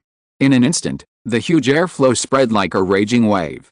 There were residents around who were secretly watching this position at home, but when the huge airflow swept through, the people who were hiding quietly by the window were pushed back in an instant. The glass of the off-road vehicle where Zongcheng was shattered, and the off-road vehicle was shaking constantly. He felt a little tinnitus, and for a while he couldn't hear anything except a buzzing sound in his ears. Looking at the Zong's position with flames in front of him, Ren Xiaosu sneered. He stood at the front of the steam train and crashed into it. The 4 6s exploding poker cards were enough to destroy the position formed by hundreds of people. Ren Xiaosu estimated that there were probably half of the people in the position who could survive, but what would it matter if they survived? These Zong soldiers lost their ability to resist after the explosion. They didn't even have the ability to think normally. Zongcheng stepped on the accelerator and continued to flee with tinnitus. Fortunately, he was far enough away from the position at that time, otherwise he would have died in the explosion. Ren Xiaosu also tried to use the shadow gate to throw grenades to kill Zongcheng, but both sides were moving at high speed, and the shadow gate had some errors, so Ren Xiaosu tried several times but failed. Now Ren Xiaosu saw the situation of Zijing Road and simply didn't try. He wanted to see where Zongcheng was going to take him to escape. It wasn't that he wanted to play a trick on Zongcheng, but if he just killed Zongcheng, it would probably not have much impact on the battle situation. For Ren Xiaosu, he came to the 146th barrier this time to rescue the 178th fortress. He didn't know that the Zong's troops in the Gobi Desert had been intercepted by Su Xianshu, nor did he know the power of Zhang Jinglin's backup plan. So Ren Xiaosu, who was in the enemy camp, calmed down for a moment and decided to put the overall situation first. Where could Zongcheng escape to in a panic? Where were the Zong's troops and the 146th barrier concentrated? Of course, around the Zong's top leaders. Zheng Yuandong had told Ren Xiaosu before that half of the combat brigade of the 146th barrier was used to hunt him down, and the other half was responsible for protecting the Zong's top leaders. At this time, the forces searching for him were scattered all over the barrier, and Zongcheng could not organize these people effectively in a hurry. So in Zongcheng's eyes, the troops that could save his life were not those gathered around the Zong's top leaders. In fact, Zongcheng also suddenly reacted when he was running for his life. He looked in the rearview mirror and found that the steam train behind him always kept a distance from him, just like walking a dog. Originally, he planned to take Ren Xiaosu to the place with the most troops, but now it was more like he took the initiative to lead Ren Xiaosu to defeat all the Zong family troops in this barrier. At this moment, Zongcheng's face was covered with blood. A stone flew out of the huge explosion just now and scratched his scalp. So the blood flowed down, making Zhuang Cheng's face more hideous. He was not a fool, so in just more than 10 seconds, he understood. The broken defense troops had made Ren Xiaosu taste the sweetness, and now the other party was clearly deliberately letting him lead the way to find other barrier troops, and there were Zhuang family leaders there. Zhuang Cheng's heart was in turmoil. He looked at the steam train behind him in the rearview mirror, but what he was thinking was, should he continue to run to the Zhuang family leaders? If he took Ren Xiaosu and accidentally implicated the leaders, I am afraid that after the war, Zhuang Cheng would have to bear the consequences. But Zhuang Cheng suddenly thought, where can he run now? Although those old men live in 3 different places, and there are elders of the same lineage as him among them, but at this time, does he have any choice? Of course, he ran to the group of old men in the Presidium. The troops there are more elite and more orderly. Zhuang Cheng's mind was racing. There are more than 2,000 soldiers in the defense force there. This should be enough to drag Ren Xiaosu's mental power to the limit, right? In fact, Zhuang Cheng was not wrong to think so, because from the perspective of any ordinary person, no matter how fierce the extraordinary is, there is a limit, and Ren Xiaosu was indeed chased and hid everywhere before. If he was really like a god, what was there to hide? In fact, tonight itself was a strategic mistake of the Zhuang family. They didn't expect Ren Xiaosu to dare to go to the Zhuang family's base, so now all the pursuit troops are scattered, and Ren Xiaosu has taken the initiative. And another mistake of the Zhuang family is that Zhuang Cheng misjudged Ren Xiaosu's mental power. He thought that as long as there were more people, Ren Xiaosu could be completely dragged down, but in fact, even Ren Xiaosu himself did not know where the limit of his mental strength was. Zhuang slowly calmed down. Since he judged that Ren Xiaosu would soon be dragged to the limit, there was still something else to do with the current situation. Although it seemed that a disaster was imminent, in the political field, bad things could also be turned into good things. He only needed to take Ren Xiaosu to the territory of the other 2 factions. On the one hand, he could use the number of people to drag down Ren Xiaosu, and on the other hand, he could use Ren Xiaosu's hand to eliminate dissidents and kill with a boro knife. You should know that he and Zhuang Xiang were not all smooth sailing in the Zhuang family, just because the 3rd and 4th branches of the Zhuang family were joining forces to fight against their most powerful big branch. The 2 branches had more than 1,000 soldiers in total, which was enough to drag down Ren Xiaosu in 2 times. At that time, his big branch would come out to clean up the mess and negotiate with the 178 fortress. The strength of his big branch would not decrease but increase. After recuperating for a few years, he could make a comeback. Thinking of this, Zhuang Cheng suddenly turned the steering wheel and drove in another direction. The chase lasted for nearly an hour. Zhuang Cheng led Ren Xiaosu to rush towards Sanfang. At this time, outside Sanfang's manor, troops had already erected spiked barriers to block vehicles, and heavy weapons were waiting. When Zhuang Cheng was about to arrive at the manor, he shouted in the communication channel, "Lift the barriers and let me pass." The soldiers hesitated, and Zhuang Cheng shouted again, "I am Zhuang Cheng, the commander of the 107th Combat Brigade. I now order you to lift the barriers and prepare to meet the enemy." Although the troops outside Sanfang's manor also belonged to the 107th Combat Brigade, they were generally responsible for defending Sanfang's manor. The battalion commanders were all the eldest sons of Sanfang, so they didn't listen to Zhuang Cheng's orders. In front of the position, an officer looked at Zhuang Cheng coldly as he approached, but he was not moved at all and had no intention of letting Zhuang Cheng pass. Chapter 462, The Last Gasp. Zhuang Cheng came to the outside of the manor and realized that he had made a big mistake. The 3rd house actually stood by and watched him die without helping him. Zhuang Cheng still had tinnitus at this time. He was already upset. He heard Zhuang Cheng coldly say in the communication channel, "4th brother, if you stand by and watch him die like this, aren't you afraid that the 1st house will retaliate against you later? My 1st house may not be able to do anything to the entire 3rd house, but do you think you can still retreat if you are the only one targeted? There's only one extraordinary person behind him, and the troops here are enough to drag him to death. This 4th brother is the eldest son of the 3rd house, and he is also the battalion commander of the 1229th Battalion under the 107th Combat Brigade." The 4th brother thought for 2 seconds with a sullen face, "Lift the block and let Zhuang Cheng in." Seeing the block being lifted, Zhuang Cheng was overjoyed and stepped on the accelerator. However, he did not stop after entering the position, but continued to drive deeper, intending to escape from the west gate of the manor. When the fourth brother saw that Zongcheng was still running away, he thought to himself that it was not good.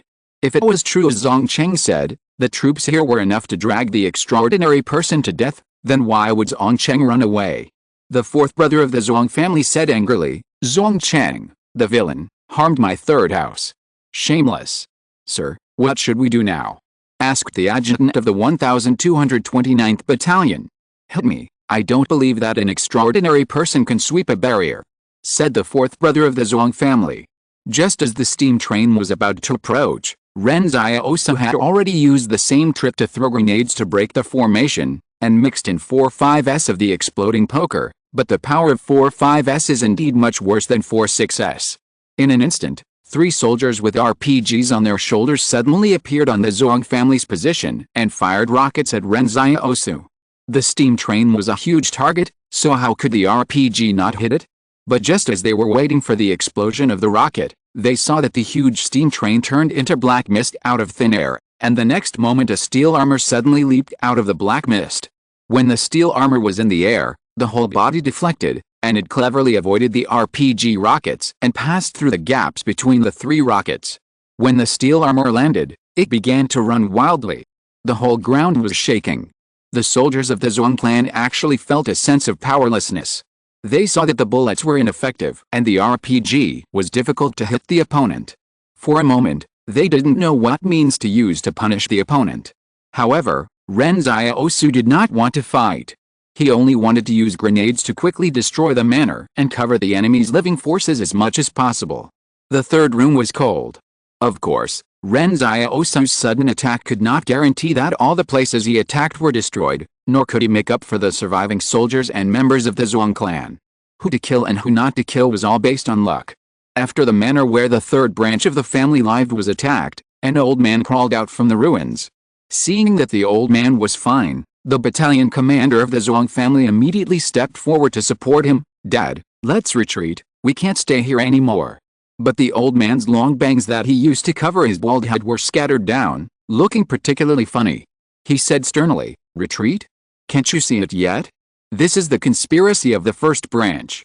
Zongcheng is in charge of more than 1,000 soldiers who can't stop a supernatural person. No matter how powerful a supernatural person is, his mental power is not inexhaustible. But what about this supernatural person this time? It's obvious that Zongcheng wants to eliminate dissidents." Zongcheng's fourth brother also had a gloomy face. He felt something was wrong when Zongcheng entered the position and fled. The old man's face was gloomy. "Zongcheng, you bastard, have ruined my Zong family, so don't blame me for disregarding the family's dignity. Call the fourth house, we must unite to fight against the first house now." It must be said that the Zong family has been fighting internally for many years. When Ren Xiaosu attacked the 146th barrier, Zongcheng's first thought was to lead Ren Xiaosu to kill the third and fourth houses, and use the power of the third and fourth houses to drag Ren Xiaosu to death. After being tricked, the third house did not say to escape, nor did it mention organizing forces to hunt down Ren Xiaosu, but wanted to unite other factions to retaliate immediately. However, when the call was made to the fourth house, someone anxiously said, "Zongcheng, that little bastard, led the extraordinary to our manor, come to support us quickly." The third house was silent, and it seemed that the fourth house was also finished. The 146th barrier was in complete chaos, but because of Zongcheng's tinnitus, he could no longer hear the explosions around him clearly. He looked in the rearview mirror and saw the steel armor chasing him, but it seemed to have slowed down. Zongcheng sneered in his heart. He felt that his plan was probably successful. At this time, Zongcheng did not even consider the possibility that Ren Xiaosu cheated. After all, Ren Xiaosu had been fighting for so long, even a god would be tired. He took out the phone from his pocket and called his grandfather. As soon as the call was connected, he heard Zongcheng quickly say, "Dad, that Ren Xiaosu should be at the end of his strength. I will lead him to our manor now. You guys should be prepared for the battle.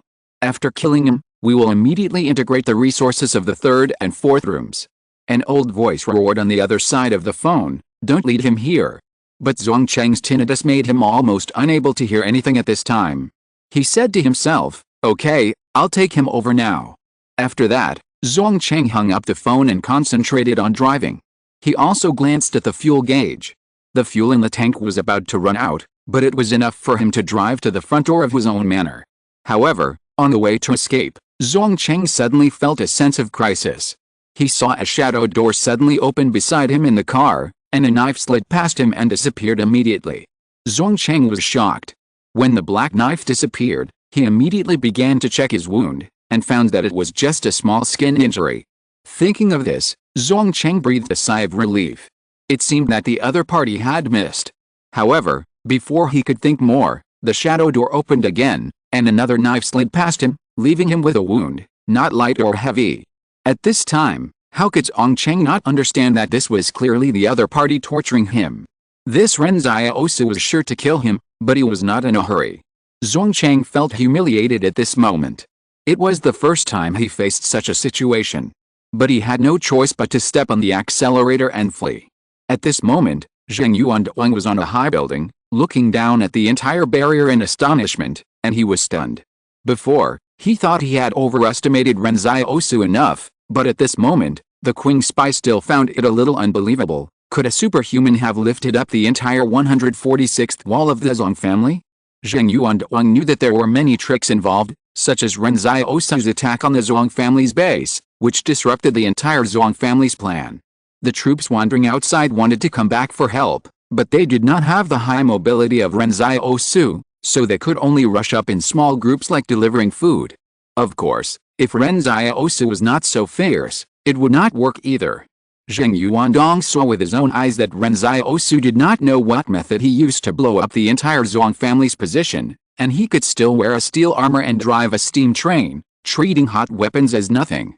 At this time, Zheng Yuandong was taking a shortcut to run towards the manor where the Zong family's first house was located. He saw the whole process of the destruction of the third and fourth houses, and knew that Ren Xiaosu's next target might be the first house. But what worried Zheng Yuanduang was that Ren Xiaosu had just wasted some time to destroy the manors of the third and fourth houses. As a result, the main branch of the Zong family has reorganized some of their remaining soldiers and gathered outside the manor. Chapter 463, Cover-Up. Smoke filled the fortress. The sky was supposed to be bright with stars tonight, but the haze in the middle of the night had already covered the sky, as if the disaster had come in an instant. On the empty street, Zhongcheng was driving an off-road vehicle, desperately fleeing. At this time, Zhongcheng was like a blood gourd. Ren Xiaosu had tortured him a lot along the way. The shadow gate was like a maggot on the tarsal bone, and he couldn't avoid it in time. Fortunately, a small group of reinforcements appeared, slowing down Ren Xiaosu's speed, so that he escaped the endless knife-cutting punishment. The residents of the fortress no longer dared to watch the excitement. They hid in their own toilets, fearing that the sudden attack would accidentally hurt them. The Zong family troops, scattered outside, were slowly gathering towards the manor of the Zong family's eldest house, like a stream. Someone was gathering them through the communication channel. The Zong family's senior management in the manor looked nervous, hoping that everything was still in time. Zheng Yuandong finally arrived. He hid on the roof of a tall building and watched all this. In the distance, the smoke and fire seemed to be burning the future of the Zong family. Although the front battlefield of the Zong family began to collapse, if the defense line was contracted again, it could still rely on the vast territory to implement tactics. For example, the 178th fortress had few people, so if it continued to advance deep into the 146th barrier, there would be a hidden worry that the battle line would be too long. However, all this changed after a young man came to the 146th barrier. In fact, Zheng Yuanduang knew what Ren Xiaosu was doing. Didn't he just want to destroy the center of the Zong family? You can guess it at random. However, he didn't believe that Ren Xiaosu could do it at first. At this time, Zhongcheng looked behind him through the rearview mirror. The speed of the steel armor running wildly was slowing down little by little. Zhongcheng understood in his heart. It's not like he had never used nano-robots before, so he knew why. The energy began to run out. Calculating the time, even if Ren Xiaosu recharged the nano-robots in the middle, it couldn't withstand such a long battle. Zhongcheng stepped on the accelerator again. The manor was in sight. The Zong soldiers outside the gate also consciously lifted the barriers and formed a defensive formation after letting Zhongcheng pass smoothly. The black coal guns and heavy firepower weapons were aimed at the end of the long street. Although what Zhongcheng did tonight made his father very angry, the head of the Zong family, The head of the Zong family was reluctant to watch Zong Cheng die in front of him. Zong Cheng's father was already 71 years old. Zong Cheng and Zong Xiang were his sons in his old age, and he loved them very much. The head of the Zong family originally had another son, but he died of lung cancer. This was also a secret of the Zong family. 2 years after the death of the eldest son of the eldest house, his widow was pregnant again. Originally, the Zong family was furious and thought that the widow of the eldest son of the eldest house was not a good wife. As a result, the head of the Zong family went against the public opinion and took the widow, that is, his daughter-in-law, as his concubine. In modern civilization, taking a concubine is like a regression of civilization, not to mention that the one being taken is his own daughter-in-law. But at this time, the top leaders of the Zong family finally understood what was going on. It turned out that the head of the Zong family had lost his morals. Whose child could the widow have? Wasn't it the head of the Zong family? But the eldest house of the Zong family was in power, and everyone remained silent as if nothing had happened. Even Zong Cheng and Zong Xiang didn't know about it. However, some people secretly said that Zong Cheng and Zong Xiang might not be the biological children of the head of the Zong family. After all, the head of the Zong family was so old. As for whether the head of the Zong family had done a paternity test, it was unknown. At this moment, Zong Cheng drove into the manor. The head of the Zong family looked at Zong Cheng, who was covered in blood and wounds. He originally wanted to punish him severely, but he couldn't do it. He just slapped him in the face, which made Zong Cheng's tinnitus worse. The head of the Zong family said angrily, "Stand aside, and we'll talk about your business after tonight." Someone saw that Zong Cheng was still at a loss, and quickly pulled Zong Cheng aside. At this moment, the burly steel armor had turned the corner and appeared in front of everyone. It was just a matter of a moment, and all the firepower outside the Zong family manor burst out, as if to beat the opponent to death on the long street, but the steel armor did not slow down, but accelerated. Zheng Yuandong, who was on a tall building in the distance, watched this scene. Under the black sky, the Zong family's position was like an unshakable mountain. A violent storm of firepower was set off between heaven and earth, and the fierce steel armor was approaching fiercely with an irregular route. The sound of the steel armor stepping on the ground was as heavy as a war drum and roared like thunder. "This kid won't really continue to charge," Zheng Yuandong murmured. "Zong's side has already gathered so many troops, and Ren Xiaosu's side is at the end of his strength. It's impossible for him to be so stubborn, right?" But as soon as he finished speaking, he actually found that the steel armor accelerated again. The cold steel armor said nothing from beginning to end, but it seemed to be roaring silently at the Zong family in silence. The dust on the ground caused by the stray bullets behind it followed all the way, like a lonely flag. "I give up," Zheng Yuandong sighed. Before the rise of the extraordinary, he was the best spy of the Qing family. His assassination methods were extremely neat and his combat ability was extremely strong. After the rise of the extraordinary, Zheng Yuandong felt that he could kill even the extraordinary. But tonight, Ren Xiaosu overturned his view with his own strength, making him suddenly realize that the era that belonged to him was really over. "No, I don't give up." In this boundless loneliness, Zheng Yuandong looked at the steel armor riding away, and suddenly an unwilling power burst out in his heart, like magma, like artillery fire, like a tornado. The ambitions accumulated in his heart for the past few years burst out in one day. The next moment, Zheng Yuandong looked at the steel armor in astonishment. He actually awakened? Exclamation mark. This is the power he has longed for, but seeing so many extraordinary people appear, Zheng Yuandong never waited for his awakening. However, just when he was about to give up, he was touched by the way he watched a young man fight. This is where Zheng Yuandong was most shocked.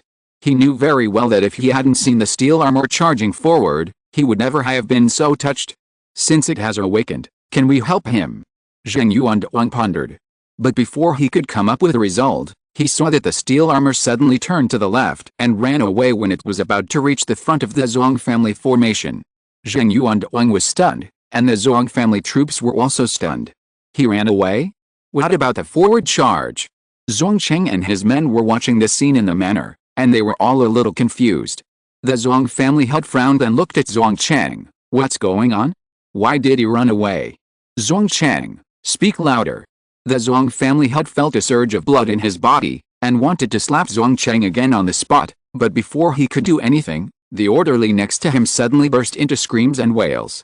The Zhuang family had suddenly turned around and saw a young man who had rushed behind them without knowing when, holding a knife, unmatched. Chapter 464 Comrades. No one knew when the young man arrived behind the Zhuang family, not even Zhang Yuandong, who had been observing the overall situation. In fact, Zhuang Cheng's judgment was not wrong. Ren Xiaosu's nanorbits were indeed at the end of their strength and energy was exhausted. And he was indeed not sure that he could force his way into the position of nearly 1,000 people. After fighting for a night, it was impossible for him to resist the backlash of the steam train.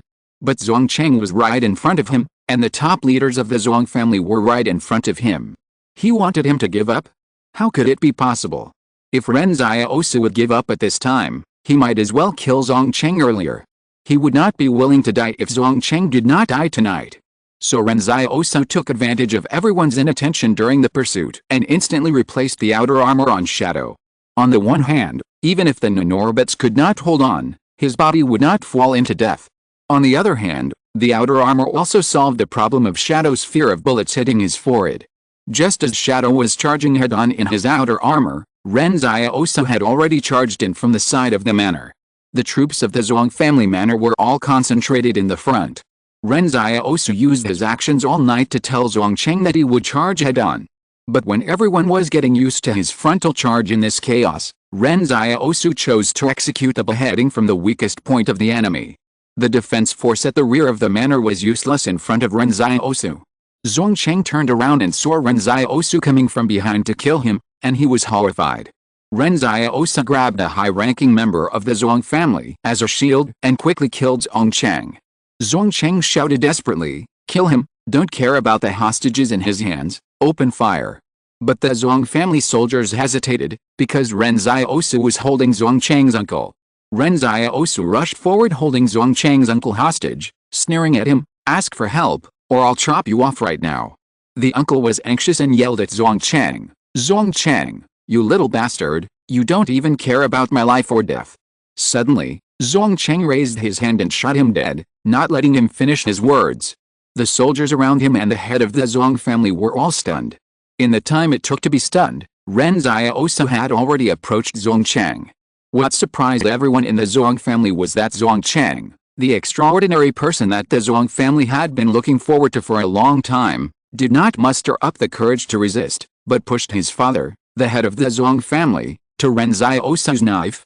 With a flash of the knife, the head of the Zhuang family was beheaded. The next moment, Ren Xiaosu actually threw away the hostage in his hand and rushed towards Zhuang Cheng at full speed. The black knife in his hand swept through the night wind, deep and cold. It was clearly an era of hot weapons, but the cold weapons in front of them were like the sword of judgment, able to cut everything. When some Zhuang soldiers saw that Ren Xiaosu had lost the hostages, they immediately prepared to raise their guns to shoot, but before they could pull the trigger, the shadow on the side had turned back. The shadow approached madly and crashed into the Zhuang army. The sound of broken bones and tendons exploded like firecrackers. The shadow entered the battle, which was the almost unmatched individual combat power at that time. "Destroy the city!" Ren Xiaosu roared. In an instant, Ren Xiaosu stepped forward and cut across the waste with a knife. The fire in the distance formed light and shadow above the clouds, as if Su Jinitun was eating corn, and as if Jinlan was grinning foolishly. In the collapse of the sky and the crack of the earth, Yan Liwen stood beside Sister Xiaoyu and angrily brought down disasters, and there was also the hope of destruction like light. Since that moment, Ren Xiaosu would recall those scenes every night. He opened the wounds in his heart over and over again, just to remind himself not to forget the anger of that day. Everyone thought that war would always result in death, but he wanted to survive with a sharp knife. Not a single one could be left behind. Even Zhang Xiaoman didn't believe that he could survive, but Ren Xiaosu said he wanted to give it a try. When Ren Xiaosu came to Zhuang Cheng at this time, he was like a knight with the whole hell following behind him. It turned out that when hatred was added, he was really the same kind of person as Li Shanton. If it weren't for the light in his heart, at this moment he wanted the entire 146th fortress to sink into hell with the Zhuang family. Die? The black knife slashed through Zhuang Cheng's waist. Ren Xiaosu looked at Zhuang Cheng's unbelievable expression and turned away. The shadow behind him chopped and chopped to cover him. The moment before the rain of bullets came, Ren Xiaosu withdrew and stopped fighting. It's not that he didn't want to continue killing, but that he couldn't kill anymore. The chief culprit was dead, the Zhuang family was about to fall apart, and in the future, the troops of the 178th Fortress would come to destroy this place, so he didn't have to continue taking risks. Moreover, Ren Xiaosu was shot. Even though the attack from behind was unexpected, some people from the Zhuang clan had reacted, so Ren Xiaosu was also expecting to be shot. At this moment, Ren Xiaosu had 2 gunshot wounds in the abdomen. He had to get rid of the pursuit of the Zhuang clan as soon as possible, then take out the bullet and apply black medicine. However, the accident happened again. The shadow behind him, who had no outer armor, was shot again in the middle of the eyebrows, and the whole shadow turned into a ball of black mist and dissipated. Ren Xiaosu frowned. He could hear shouting behind him. Some people were calling for a doctor, and some were calling for the arrest of the assassin. The pursuers were chasing Ren Xiaosu relentlessly. Ren Xiaosu climbed out of the manor and fled 2 streets, but he still couldn't get rid of the Zhuang clan troops behind him. Ren Xiaosu could also hear the engine of the off-road vehicle behind him roaring wildly. The Zhuang clan was angry. Didn't? Ren Xiaosu smiled, so what? Thinking of this, Ren Xiaosu suddenly raised his sword and turned around. He looked back at all the pursuers on the long street. The rolling clouds of smoke and haze in the sky seemed to stagnate. Let's go together. No one thought that Ren Xiaosu would turn around. No one thought that Ren Xiaosu would dare to fight against thousands of people even though he was shot. However, when the pursuers saw this scene, they subconsciously stepped on the brakes and even wanted to turn around and run back. It was fun to chase, but they didn't think about what to do if they really caught up with him. Would they chase him and die? The soldiers of the Zhuang family knew that they could kill the boy in front of them, but the head of the Zhuang family was dead, so who would they kill this boy for? Besides, many of them would die. As a result, when they braked, they saw Ren Xiaosu turn around and run. Fuck, we were fooled, this kid is no longer good. Keep chasing. Of course, some people had already thought about the interests and didn't want to chase him at all. In this pause, only half of the pursuers were left. Half of the people are still a lot. Some people want to take Ren Xiaosu to claim the reward. After all, the Zhuang clan must have new people to take charge. The people who come up later must use the Zhuang clan's enemies to establish their prestige. As long as this young man is alive, I am afraid that the Zhuang clan will never be united again. Although they were not very united before. Therefore, the Zhuang clan soldiers who are still chasing Ren Xiaosu are almost all ambitious people. However, when Ren Xiaosu was running wildly with his wounds covered, someone suddenly shouted, "Ren Xiaosu, come here." Ren Xiaosu was stunned for a moment. Who was calling him? He turned his head to look at the source of the voice, but saw Zhang Xiaoman waving at him happily, and Jiao Xiachen and others were busy setting up mortars and heavy machine guns at the street corner. The deputy head of the 1237th Regiment was lying on the side with a look of despair on his face. His hands and feet were tied. After Ren Xiaosu left them behind, the Sharp Knife Company actually risked their lives to rob a military factory and seize the trucks and off-road vehicles in the factory, just to get to Barrier 146 as quickly as possible.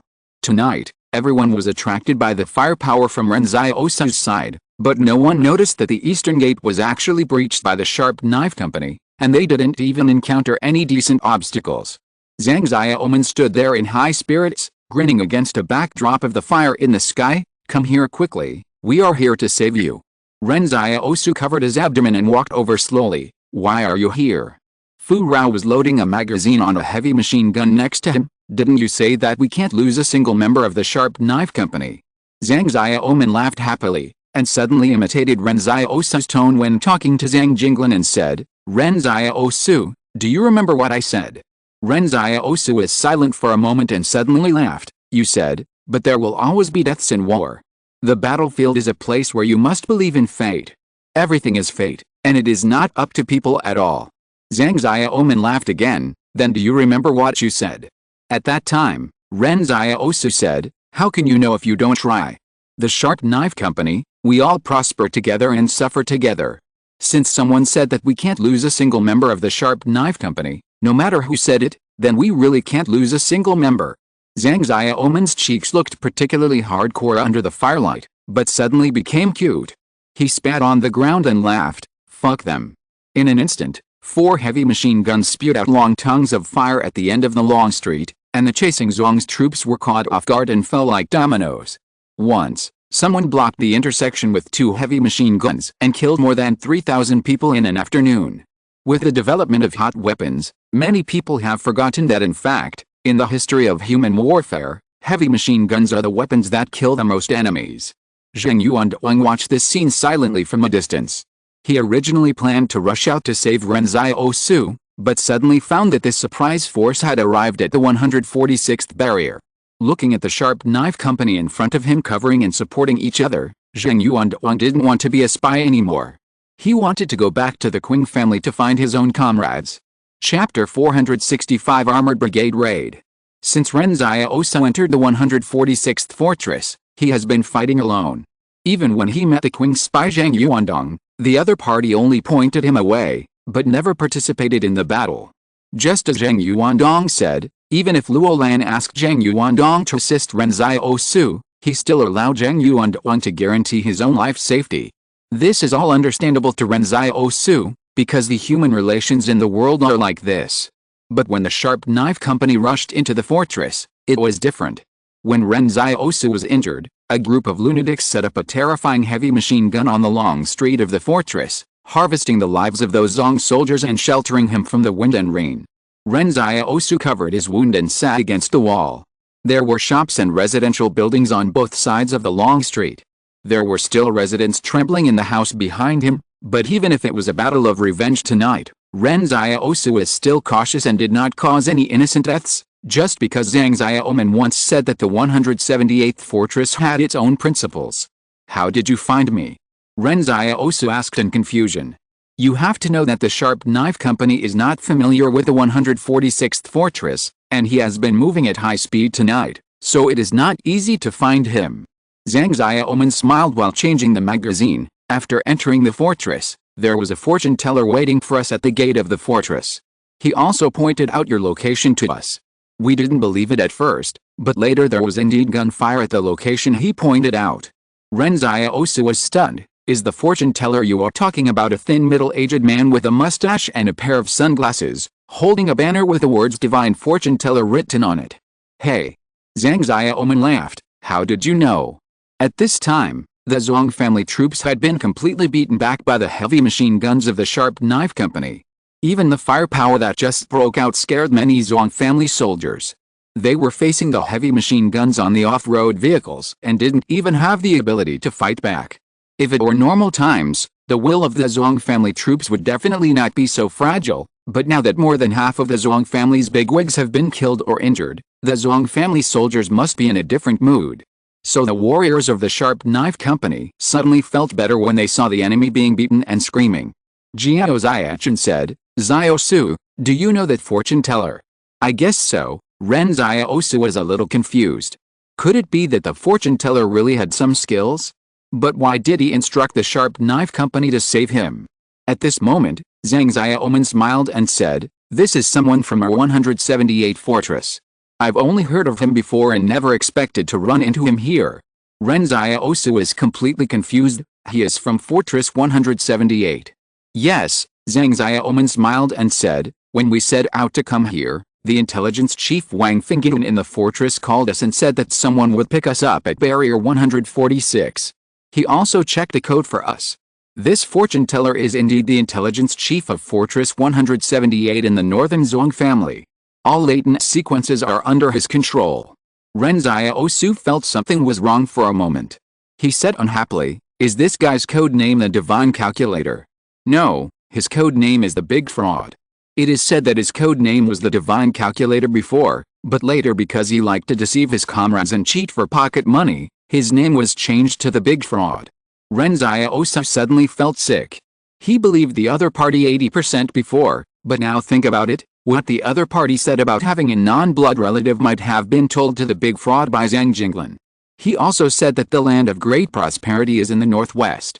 Could it be that Zhang Jinglin or Wang Fingyun wanted to use this big liar to trick him to stay? As for the other party saying that the top leaders of the Zhuang family would gather together in the next few days, it was probably because the other party got intelligence that the top leaders of the Zhuang family would have a meeting together, And then this fortune teller came to guide Ren Xiaosu to wipe out the other party. So when Ren Xiaosu asked this big liar to calculate his future, the other party kept silent. Could this be a serious person? Exclamation mark.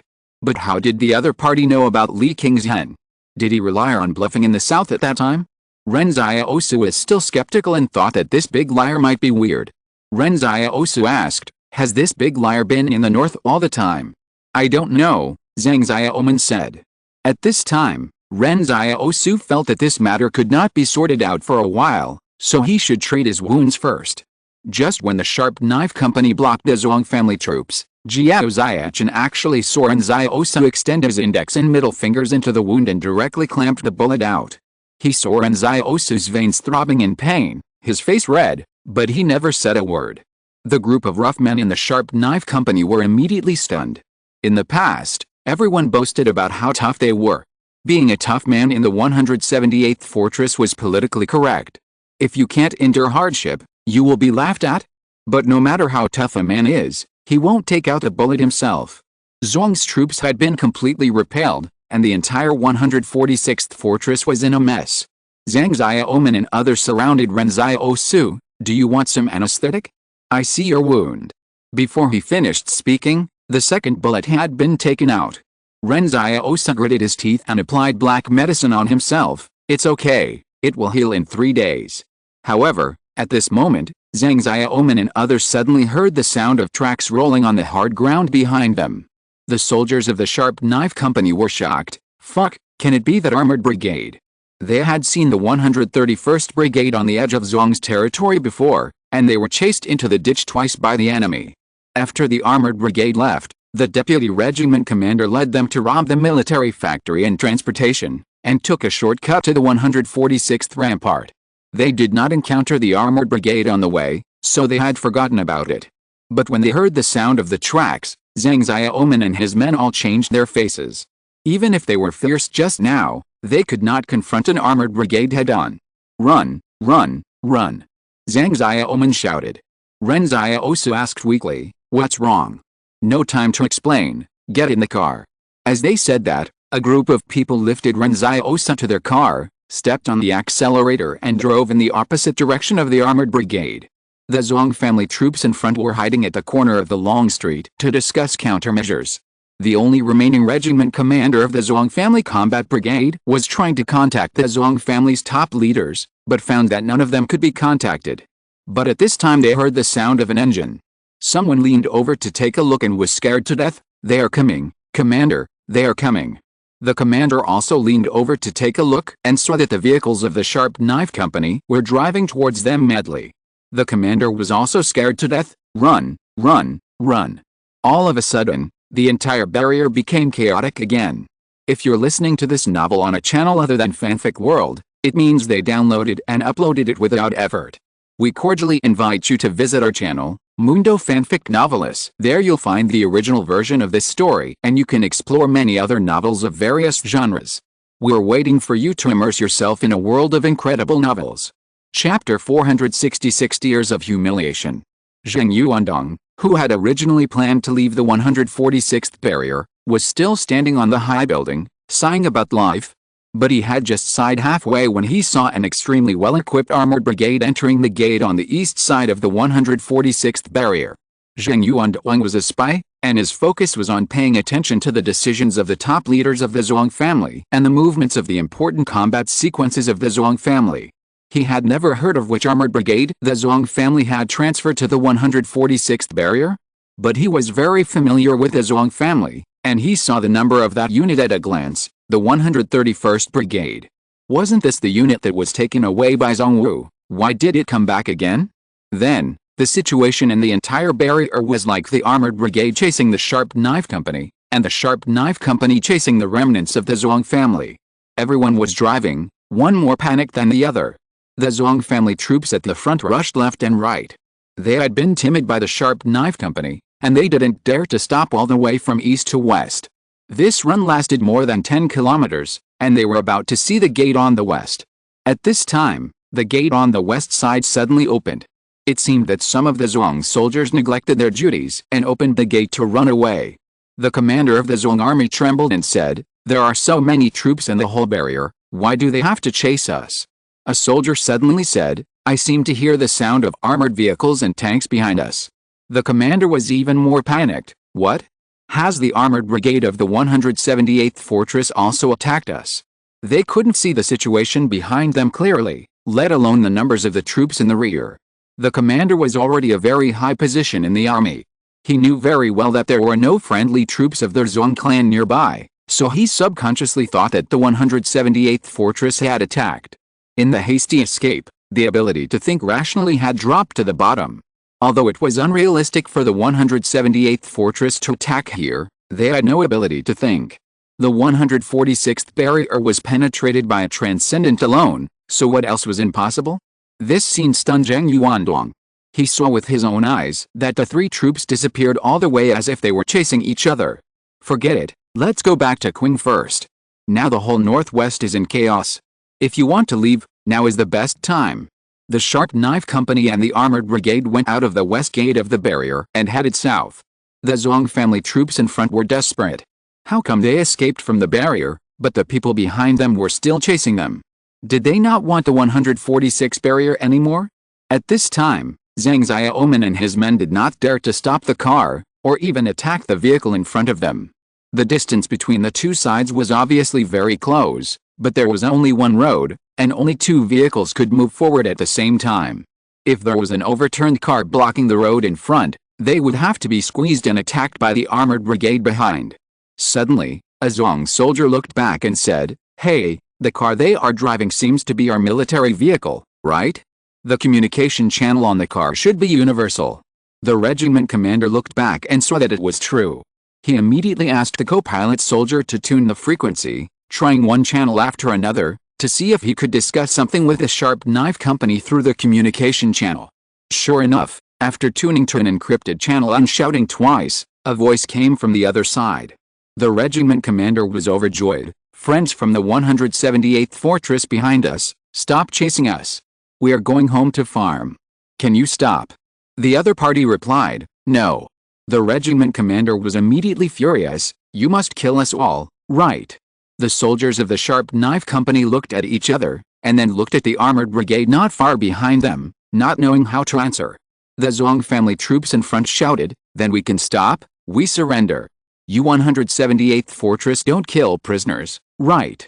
Zhang Xiaoman was anxious. "Don't stop, keep running. If you dare to stop, I will kill you. This is the only road in front and behind, and there are dirt curbs on the side. If you stop, won't you block us?" When the regiment commander in front heard this, tears of humiliation immediately flowed down. Why don't they even accept surrender, and we have to run? Do the troops of the 178th Fortress think it's fun to chase us? It's possible. But at this moment, when they turned a big corner, a soldier finally saw the full picture of the armored brigade behind them. He wondered, "Wait, is this armored brigade behind us our troops?" "What?" The regiment commander was shocked. He didn't care about the danger and directly stuck his head out to look behind him. The paint on the outside of the armored brigade was clearly the Zhuang family's troops. The regiment commander picked up the car walkie-talkie and laughed arrogantly. "The 178th Fortress troops behind you, I advise you to surrender quickly. You are obviously surrounded by us, why are you pretending to be so arrogant?" As soon as he finished speaking, a burst of bullets came from behind, and the commander's hands trembled again. Zhang Xiaoman's voice came from the walkie-talkie, "I advise you to drive forward honestly. We don't know whether we are in trouble or not, but if you dare to stop the car, you will be the first to be in trouble." The head of the Zhuang family almost shed tears of humiliation again. He cursed loudly on the walkie-talkie, saying that the Sharp Knife Company would definitely pay the price, and the Zhuang family troops behind them would never let them go. In the Spearhead Company, Jiao Ziachin sat in the bed of a truck and wondered, "Wait, we are actually within the tank's firing range, but why didn't the tanks behind us open fire? And the Zhuang's armored brigade behind us is too quiet." Zhang Xiaoman said unhappily, "Aren't they just sick? If they were sick, how could they chase us into the ditch twice and not shoot? I think they discovered us at that time, but I don't know why they didn't open fire." At this time Ren Xiaosu opened his eyes. "Tell me what happened." Jiao Ziachin told him what happened at that time, and then said curiously, "I always feel that this matter is a little too weird. Ren Xiaosu suddenly had a guess in his mind, and he commanded, "Turn, we shouldn't follow the remnants of the Zhuang family anymore.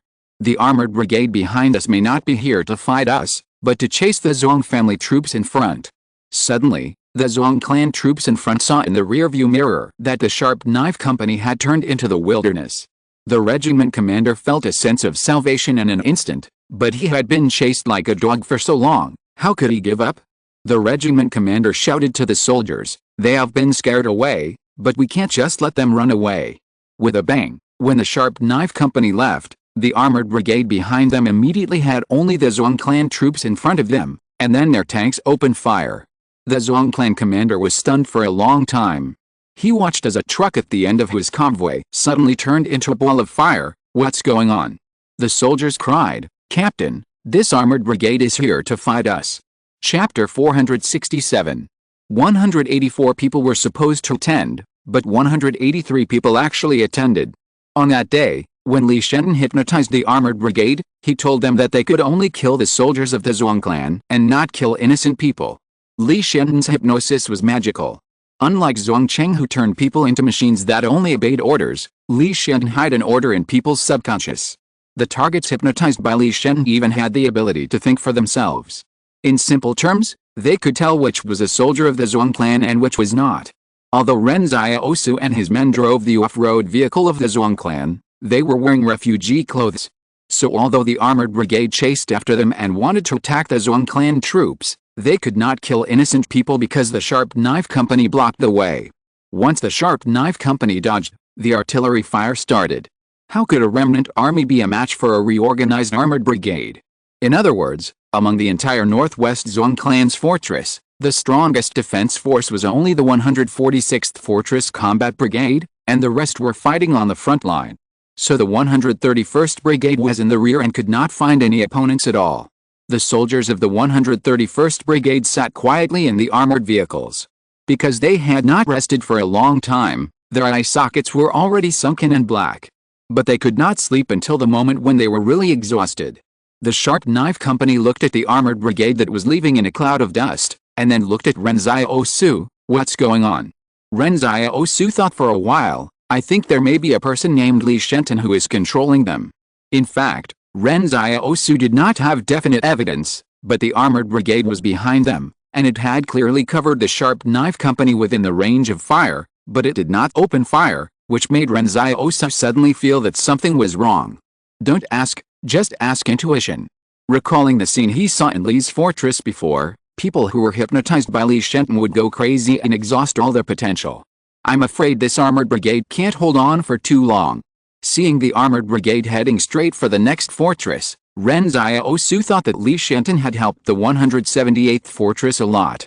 Or, did the other party originally intend to help him? In any case, this armored brigade will definitely bring great surprises to the Zhuang family. Ren Xiaosu asked, "How is the battle situation in the south with Commander Zhang?" "It's going well, but the Zhuang family's will to resist in the frontal battle is quite tenacious.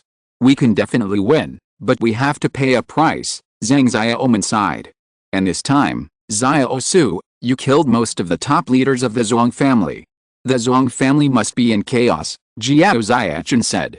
Hearing that Fortress 178 could win, Ren Xiaosu suddenly felt relieved, but he heard the kidnapped deputy commander say, "Not necessarily. The frontline General Zhuang Ying has a good reputation in the army, and he has been expanding his wings in recent years. It was because of this that the Zhuang family's top leaders shelved him for 3 years. Now that the Zhuang family's top leaders are out of control, they may take the opportunity to integrate the Zhuang family and become the new." Before he finished speaking, he heard Zhang Xiaoman say, "No, this matter must be told to the commander." As he said that, he directly dialed the satellite phone and repeated the deputy commander's statement to Wang Fengyan. As a result, Wang Fengyan said, "It's okay, Zhuang Ying will not survive tonight." After that, Wang Fengyan hung up the phone. Zhang Xiaoman and the others looked at each other in bewilderment. Ren Xiaosu said, "It seems that Commander Zhang has already figured out how to deal with him. He has a backup plan." In fact, Fortress 178 did have a backup plan. Since Su Xianchu ambushed the Zhuang family's troops in the Gobi Desert, all the backup plans have begun to take effect. For example, at this time, Many survivors of the third branch of the Zhuang family in Fortress 146 wanted to escape, but suddenly ran into the fortune teller who was blocking them. For example, on the front line, Zhuang Ying didn't know that danger was coming. Zhang Jinglan had been dormant for more than 10 years. As soon as he returned to the northwest, he destroyed the Zhuang family. Since then, Fortress 178 has no rivals in the northwest. In the entire southwest and northwest, only the Qing family and Fortress 178 are across the river. If someone else asked Wang Fingyan would definitely say nothing. Only the Sharp Knife Company could receive such treatment, and they could ask something from Wang Fingyan. The achievement of destroying Fortress 146 is not something that everyone can do. When the commanders of the 178th Fortress heard that the 146th rampart in the north had been taken down by the Sharp Knife Company, their expressions turned sour.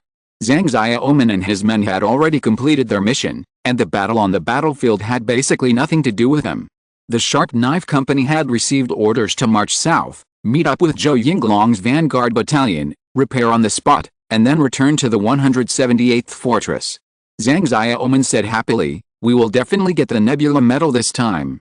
Half of the senior leaders of the Zhuang family were killed by our Sharp Knife Company. The Sharp Knife Company has the momentum of a brigade. Bah! Jiao Ziachan laughed and scolded, "You are so shameless as a company commander. It's all Ren Xiaosu's credit. What does it have to do with you? Without Ren Xiaosu, we are not sure whether we can survive until now." Ren Xiaosu is also a member of our Sharp Knife Company, Zhang Xiaoman said unhappily. "We are a collective, you know." The soldiers of the Sharp Knife Company sat tiredly in the car. Everyone suddenly felt relaxed. Everyone knew that the war in the northwest was about to end, and the remaining battles had nothing to do with them. But when everyone thought about it carefully, it seemed like what Jiao Ziachan said.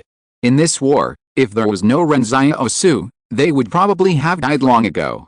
From flying to capturing Gilin Mountain and Guanshan Mountain, to breaking through the Biwen Mountain range to help the main force attract hatred, to crossing the river at Kayangwen Mountain, to destroying the logistics supply line of the 144th barrier, to destroying the military factory, and finally destroying the 146th barrier. It's no wonder that the frontline generals are a little jealous. Although the Sharp Knife Company didn't fight hard battles, it did more than most combat sequences, and they only had 184 people. Someone secretly looked at Ren Xiaosu sitting in the car. After this battle, I'm afraid no one will disobey Ren Xiaosu, right? Of course, Ren Xiaosu is still far from being a commander. Fighting and commanding are two different things. But there is still a long time. They think that one day, this boy will grow up and become a person like Zhang Jinglan, and become the backbone of the 178th Fortress. Only Ren Xiaosu has always been leaning on the seat silently, looking at the smoke and dust raised by the wind in the distance, and I don't know what he is thinking. When the combat troops were about to arrive at the assembly point, it was already evening. Zhou Yinglong had been waiting for them at the entrance of the camp. Not only Zhou Yinglong, but also important generals such as Wang Fingyan and Zhang Jinglan were all here. The assembly point was the northern command of the 178 Fortress. Zhang Xiaoman and his men limped out of the car. Zhou Yinglong stepped forward and kicked him in anger. "You are obviously not injured, why are you pretending?" Zhang Xiaoman stood up straight with a playful smile. "Doesn't this make us look more heroic?" As he said that, the Sharp Knife Company had already stood behind Zhang Xiaoman. Zhang Xiaoman shouted, "Count. 1, 2, 182. After a series of counting, the soldiers of the Sharp Knife Company still had a loud voice, but the number ended at 182. Zhang Xiaoman felt something was wrong. Why is there one less? Including Zhang Xiaoman, there should be 184 people, but now there is one less. Suddenly Jiao Ziachan asked in confusion, "Wait, where's Ren Xiaosu?" "Yes. Where's Ren Xiaosu?" Zhang Jinglan stood calmly in front of the queue. Many generals stayed here just to see what the legendary Ren Xiaosu looked like, but Ren Xiaosu disappeared? Zhou Yinglong looked at Zhang Xiaoman. "What happened to you? Did you lose Ren Xiaosu?" Zhang Xiaoman was also anxious. "Did anyone see Ren Xiaosu just now?" "Yes, he was still there just now. He was sitting at the outside of the truck. I don't know how he disappeared." "Yes, I saw him too." Zhang Jinglan sighed. "Forget it, let him go." At this time, Zhang Jinglin had already understood that Ren Xiaosu had joined the 178 fortress briefly because of the Zhuang family, but left again because of the collapse of the Zhuang family. After all, he could not be kept here. Wang Fengyan whispered, "Is it because there is really some estrangement?" Zhang Jinglin shook his head, "It doesn't matter." After that, Zhang Jinglin looked at Zhang Xiaoman and said, "Continue." Zhang Xiaoman stood up straight, waved his arm to his ear and saluted, "Report to the commander. The Sharp Knife Company should have 184 people, and the actual number is 183.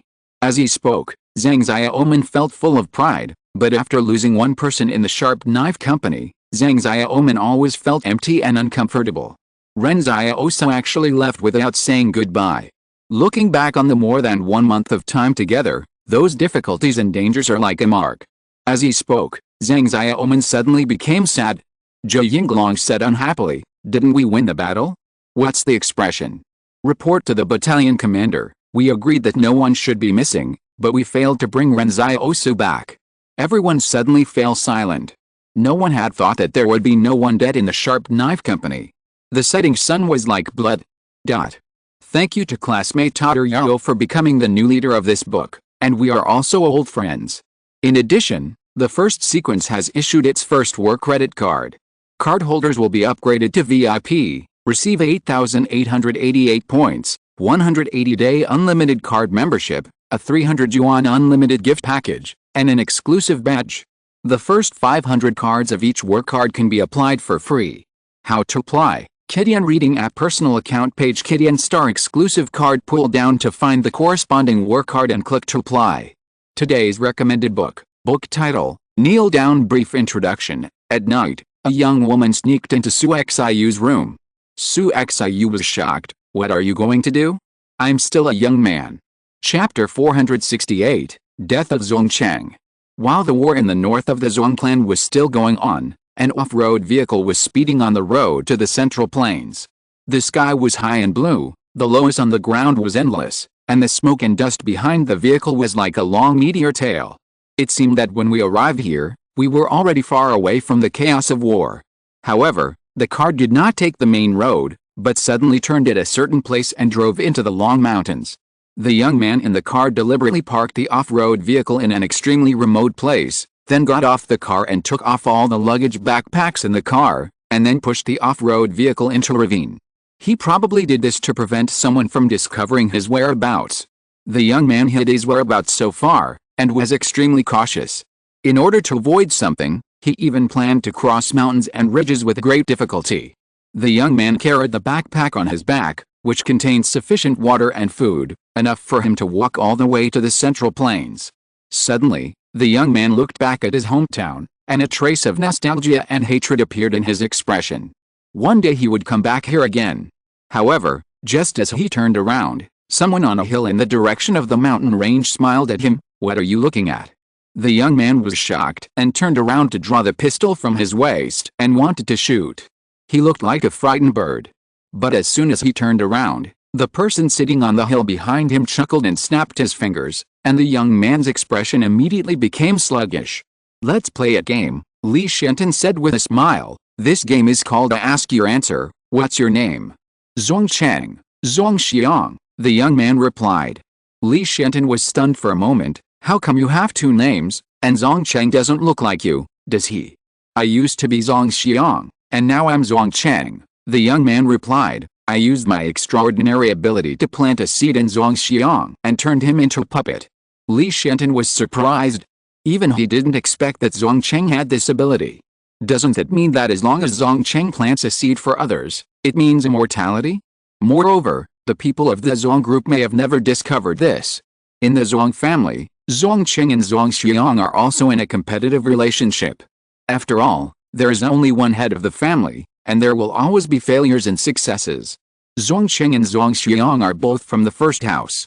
Before, people from the third and fourth houses wanted to sow discord between them, but they didn't expect that Zhong Cheng had already controlled Zhong Xiang. Moreover, Zhong Xiang lived in the Zhong family like a normal person, and no one noticed. This ability is too weird.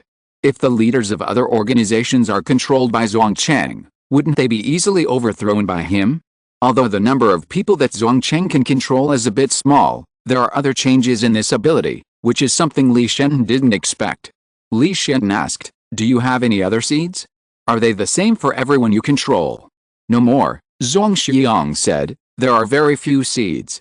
Only by controlling a fixed group of people for a long time can you draw spiritual power from them to form seeds. There is another seed, but I haven't used it yet." "That's good," Li Shenton laughed. "It's really a shame to have similar abilities to someone like you."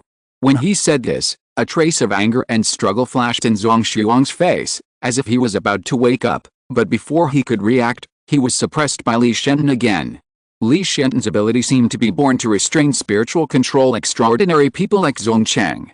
Li Shenton asked some more questions about the Zhuang clan war, such as the Zhuang clan was already in danger and had no ability to compete with the 178th fortress. Another example is that after the 131st Brigade entered the 146th fortress, it caused a big mistake. Li Shenton smiled helplessly. "I didn't help at all, and almost made things worse? But it sounds quite interesting." For people like Li Shenton, fun is the meaning of his life now. "Okay," Li Shenton thought for a while and said, "let's end the questioning. You can end your life."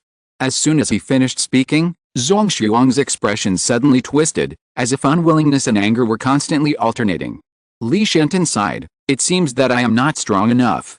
I can't even make the extraordinary people make the decision between life and death." As he said that, Li Shenton picked up a stone and pierced Zhuang Xiang's forehead. At this point, Zhuang Cheng was considered completely dead. Si Liren, who was standing next to him, looked at Zhuang Xiang's corpse and said, "Brother Shenton, where are we going now?" "To Fortress 178. "No," Li Shenton shook his head. "I think Ren Xiaosu will probably leave Fortress 178 soon. That's not where he wants to go, at least not yet." "Then where are we going?" "Let's do something more interesting," Li Shenton said with a smile. He looked at the box behind Si Liren and teased, "Someone said you were a carrying pole, but I didn't believe it." Si Liren wrinkled his nose. "I'm not a carrying pole, don't call me a carrying pole." "Okay, little carrying pole." Li Shenton turned around and walked towards the central plains. At this time, Hu Shuo had disappeared. No one knew where he had gone. The war in the north was still going on. After Zhuang Ying, the frontline commander of the Zhuang family, learned about the accident at Fortress 146, he immediately summoned all the frontline generals of the Zhuang family for a meeting. However, as soon as those generals entered the headquarters, they were immediately controlled by someone, and then Zhuang Ying arranged for his confidants to start recruiting them. Zhuang Ying had the most troops among all the generals. The other generals did not expect that Zhuang Ying would be so decisive and vicious. He actually controlled them immediately after the incident at Fort 146. Zhuang Ying said to these people, "Now is the critical moment of the Zhuang family. We need to unite." The so-called unity means that everything should be led by Zhuang Ying. Now everyone is under control, and they can't be united. The generals of the Zhuang family looked at each other. They didn't expect that Zhuang Ying would show his fangs just when more than half of the Zhuang family's senior leaders were killed or injured. But some generals didn't understand. "But now we are defeated, even if Zhuang Ying controls all the frontline troops, you still can't beat Fort 178. We go north," Zhuang Ying said. "We must continue to move north of Fort 146. We can't stay here any longer. We must recuperate in the north and wait for the opportunity to make a comeback." The generals were shocked. Did Zhuang Ying actually plan to take everyone to the northern grassland? Completely abandon everything they have now? Not only that, Zhuang Ying also planned to lead these frontline troops to plunder all the way to the north, turning all the Zhuang family barriers into ruins and taking away all the valuables in the barriers. As for what to do with the residents of the barriers after doing this, that is something that Fortress 178 should consider. How to get rid of the pursuit of Fortress 178? Someone asked. Of course, Zhuang Xing will help me resist. Going north for another 170 kilometers is Fuzzy Bridge. After crossing the bridge, we will blow up the bridge, and we will have enough time to retreat. After all, it will take several days for Fortress 178 to build a floating bridge, said Zhuang Ying. Zhuang Xing is one of the few veterans in the Zhuang family. When everyone was thinking of retreating, Zhuang Xing still held his ground and fought for every inch of land. Usually, everyone didn't like this veteran, and this veteran didn't like their group of young generals very much. He always felt that their sense of belonging to the family was too low. But Zhuang Ying's words had already determined Zhuang Xing's fate. Zhuang Ying looked at the Zhuang family generals and smiled. War always requires sacrifices, of course, the sacrifices of others. Chapter 469, Zhuang Ying's death. The Zhuang clan troops in Wuchuan Mountain suddenly withdrew, leaving only a combat sequence to resist stubbornly in the most dangerous place. The rest of the troops turned around and began to plunder their own territory. The northern barriers, which were the Zhuang clan's territory, were looted by the Zhuang clan themselves. In the evening of that day, the troops led by Zhuang Ying had arrived at the Fuzzy Bridge. He stood on the bridge and watched the transport vehicles passing by one after another. Suddenly, he sighed to the adjutant beside him, "I don't know when I can come back from the north. Remember to bring all the refugees who are responsible for fishing in each barrier, and don't miss those who are good at animal husbandry." Zhuang Ying also had plans to retreat to the north, but he didn't expect it to be so smooth. Someone eliminated most of the top leaders of the Zhuang clan for him. The north is the grassland, which is outside the barrier circle, and wild beasts are rampant. But for the regular army, what are wild beasts? The adjutant said, "Many people have deserted these days, but they were caught and killed." "Well, it's normal for someone to want to escape," Zhuang Ying said with a smile. "In their opinion, even if they become refugees, it's better than herding sheep in the north. Don't worry. It's a good thing to kill more people on the way to streamline the troops. After all, we still have a very difficult time to go through, and it's also a good thing to deter other troops." Now, Zhuang Ying is going to use extremely high-pressure means to unite these defeated Zhuang's troops and lead them to the north. These troops are his capital.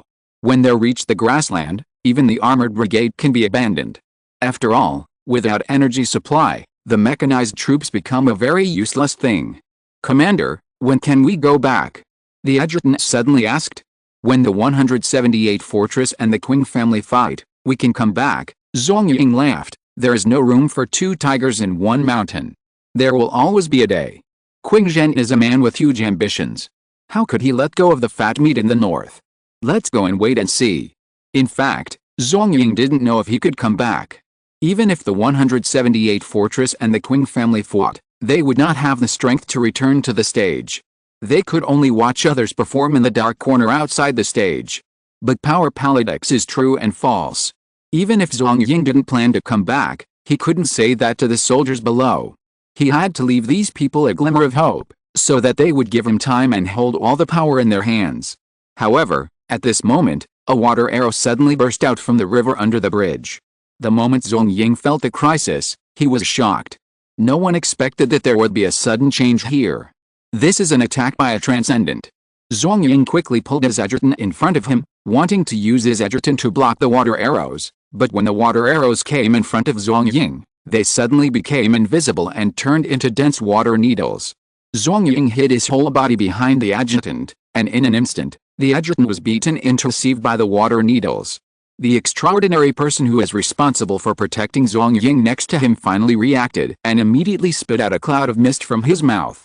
The cloud of mist turned into a majestic falcon in the air, hovering above Zhuang Ying's head, ready to protect Zhuang Ying at any time.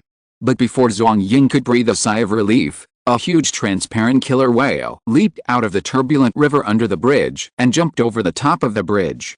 This killer whale was condensed from water. When the killer whale flew over the heads of the crowd and fell into the river behind it, it actually grabbed the falcon in the air and pulled it into the water.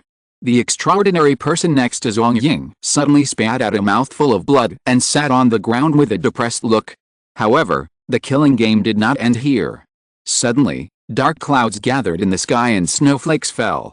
The snowflakes were as sharp as blades and swiftly passed through Zhuang Ying's chest and then turned into nothingness. Zhuang Ying fell to the ground. This ambitious general of the Zhuang family failed to realize his ambitions after all, but he was not unwilling before his death. The extraordinary means seen today were obviously not from the same person. Several extraordinary people were working together to kill him. And the ever-changing means in the water clearly wanted to tell Zhuang Ying that the reason I allowed you to destroy the floating bridge of the Blackstone River that day was just to deceive you into thinking that my 178 fortress had no way out, not that I really couldn't do anything with your speedboats. Zhuang Ying sighed in his heart before he died. The old era was finally over. After receiving the report, Wang Fenggang looked at Zhang Jinglan and said, "Commander, Zhuang Ying is dead." It is just as you expected. They took the fuzzy bridge. Commander, you are really smart. Zhang Jinglin laughed and said, even you have learned this. If they want to get rid of us, this is the only way. There is no such thing as smart or not. Everyone thinks that there are only a few extraordinary people in Fortress 178, but this is not the case. In Wang Fengyan's words, they are all frozen. Those soldiers endured hardships every day in the border outposts. In winter, even their breath would condense into ice. In that extremely cold and harsh environment, they forged the most solid will.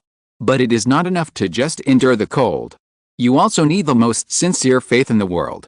Are those soldiers in such a harsh environment for themselves? Of course not. Is it for meritorious promotion? No. They are to protect the barriers behind them. Therefore, in the conditions for their awakening of extraordinary, faith and suffering are indispensable. Yang Xiaojun once told Ren Xiaosu that when disaster strikes, spiritual will is the first-order weapon for humans to face danger. Wild animals will become stronger, plants will become strange, but what do humans have? Spiritual will is the most correct way for humans to evolve. Of course, even if they accept suffering, the extraordinary people are still the chosen ones among 10,000. There is a secret team composed of extraordinary people in Fortress 178, which is another secret hidden in Wang Fengyan's heart. Wang Fengyan continued, Commander, the frontline troops have also captured a superhuman who can find other superhumans. According to him, after the 131st Brigade defected, he found an opportunity to escape. He originally wanted to return to the Wachuan mountain front, but was caught by us. Oh. Zhang Jinglin became interested, bring him here. As he spoke, several people outside took the superhuman into the headquarters, only to find that the other party was a fat young man, who was still shouting, I can help you find other superhumans. You can control them when you find those superhumans. I am very useful, don't kill me. Zhang Jinglin asked with interest, how large is the range of your search? 100 kilometers in radius, the tender-skinned superhuman shouted, you must still have superhumans hiding in Fortress 178. I can help you find them. Chapter 470 Covenant. Zhang Jinglin looked at the extraordinary person in front of him and smiled, do you have other abilities? What's your name? My name is Sun Yu, said the fair-skinned fat man, I don't have any other abilities. Zhang Jinglin nodded and said to Wang Fengyan, send him to Fortress 178 to see if there are other extraordinary people, but don't force them, just register their abilities and register them. Sun Yu's eyes widened, just register them? Don't you control them to work hard for you? We don't need to restrict others' personal freedom in exchange for strength in Fortress 178, Zhang Jinglin said with a smile, live well in Fortress 178 and don't participate in the war anymore. With that, Zhang Jinglin asked someone to take Sun Yu away. The Zhong clan barrier in the north is completely out of control. In fact, Zhang Jinglin knew that Zhong Ying would leave, but he didn't stop him. If those troops resisted stubbornly in Wachuan Mountain, it would lead to more casualties in Fortress 178. Now Zhong Ying has taken the initiative to take those troops away. Once Zhong Ying dies, the remaining troops and generals will have their own ulterior motives. It would be strange if they could organize an effective resistance. Some people simply occupied a barrier and wanted to become the master of the barrier. However, as soon as the army of Fortress 178 arrived, these people's wills collapsed immediately and they surrendered and offered the barrier. Everything they did was in vain in the face of overwhelming strength. Fortress 178 has sent an extremely professional team to take over the barrier. This group of people has a clear purpose and meticulous operation. They have cleaned up the old ruling class and the barrier and killed decisively. This is a policy that has been set long ago. Fortress 178 has no time to play along with these termites. At this time, the forces to which Wang Shengzi belonged once again sent a delegation to discuss with Fortress 178 about opening up the lifeline of transportation. I didn't talk about it in detail before because Zhang Jinglin had not yet taken over the entire northwest. The power that Wang Shengzi belongs to is extremely large in the Central Plains, standing on a three-legged tripod with the other two consortiums. The rest of the consortiums are mostly supporting green leaves, or have no intention of expansion. So Wang Shengzi told Zhang Jinglin the last time he came that both sides have their own demands. 178 Fortress wants the resources of the Central Plains, and the Central Plains is the same, but their Wang family will only talk to the power that completely controls the Northwest, otherwise it will be meaningless. Wang Shengzi rushed to the northwest, but it does not mean that he will give up his principles. Now that Zhang Jinglin has become the king of the north, everything can be discussed. However, Zhang Jinglin smiled and said that he was not worthy of the title of king of the north. How could a weak scholar deserve such a title? But one day in the future, a new king will appear in the northwest, and even he is looking forward to it. The representative of the Wang family was a little surprised. Why did the words "a new king will appear one day in the future" sound like the language of an ancient tribe, and even a bit feudal and superstitious? Zhang Jinglin laughed and said, "This is what a big liar here said, but I believe he will come back one day." There were only a few key points to discuss. First, what types of minerals and resources did Wang Shengzi need, how to set prices, what resources were exchanged between the two sides, and how to collect tariffs. Second, how to build an expressway from the northwest to the central plains and how to manage it. Wang Shengzi meant that they would build a road, whether it was a railway or an expressway. But Zhang Jinglin rejected Wang Shengzi's kindness, saying that the northwest should be done by the people of the northwest themselves. The people of the northwest built the northwest section, and the people of the central plains built the central plains section, and neither would suffer a loss. Third, Wang Shengzi proposed that they send troops to encircle and suppress the wild beasts in the wilderness to prevent these beasts from affecting traffic safety, but this was also rejected by Zhang Jinglin. Seeing that the train to the central plains was about to be built in the northwest, the generals of the 178th fortress didn't know whether this was a good thing or not. But Zhang Jinglin finally felt that it was not a long-term solution to stay in a corner and stay in a corner. If they had to face the enemy in the northwest, they would have to absorb the resources they lacked to seek progress. But what surprised Zhang Jinglin was that Wang Shengzi's sister, Wang Shengyan, was also in the delegation. Wang Shengyan was a little tired after going back and forth, but after she came to the 178 Fortress Command, she asked about Ren Xiaosu's whereabouts intentionally or unintentionally, and asked why she didn't see Ren Xiaosu, whether he was injured or killed. Only then did she know that Ren Xiaosu had done so many things in the north and then left without saying goodbye. As for where Ren Xiaosu went, even the people in the 178 fortress didn't know. Wang Shengyan seemed a little disappointed. At the same time as the Wang family from the Central Plains came, Luo Lan also came to the north on behalf of the Qing family. His trip was to discuss the alliance between the two sides. Luo Lan's intention was very clear. The two sides were friendly neighbors, kept to themselves, and jointly guarded against the Central Plains. The implication is that the Central Plains should be treated as an imaginary enemy to prevent it from plotting against the southwest and northwest. Of course, there were disputes among the generals of Fort 178 about this matter. The Qing family is too ambitious. Now they are busy taking over the barriers of the Li family and the Yang family, so they can't spare any effort. If we get along with them peacefully now, what should we do when they start an army again in the future? Yes, I heard that the experimental subjects in the south are enough to give them a headache. After the main force of the Qing family captured the Jiang line, it immediately turned around and went to the south. So the Qing family has no power to deal with us now, so they said they want to live in peace. Zhang Jinglin glanced at them and said, I have made up my mind.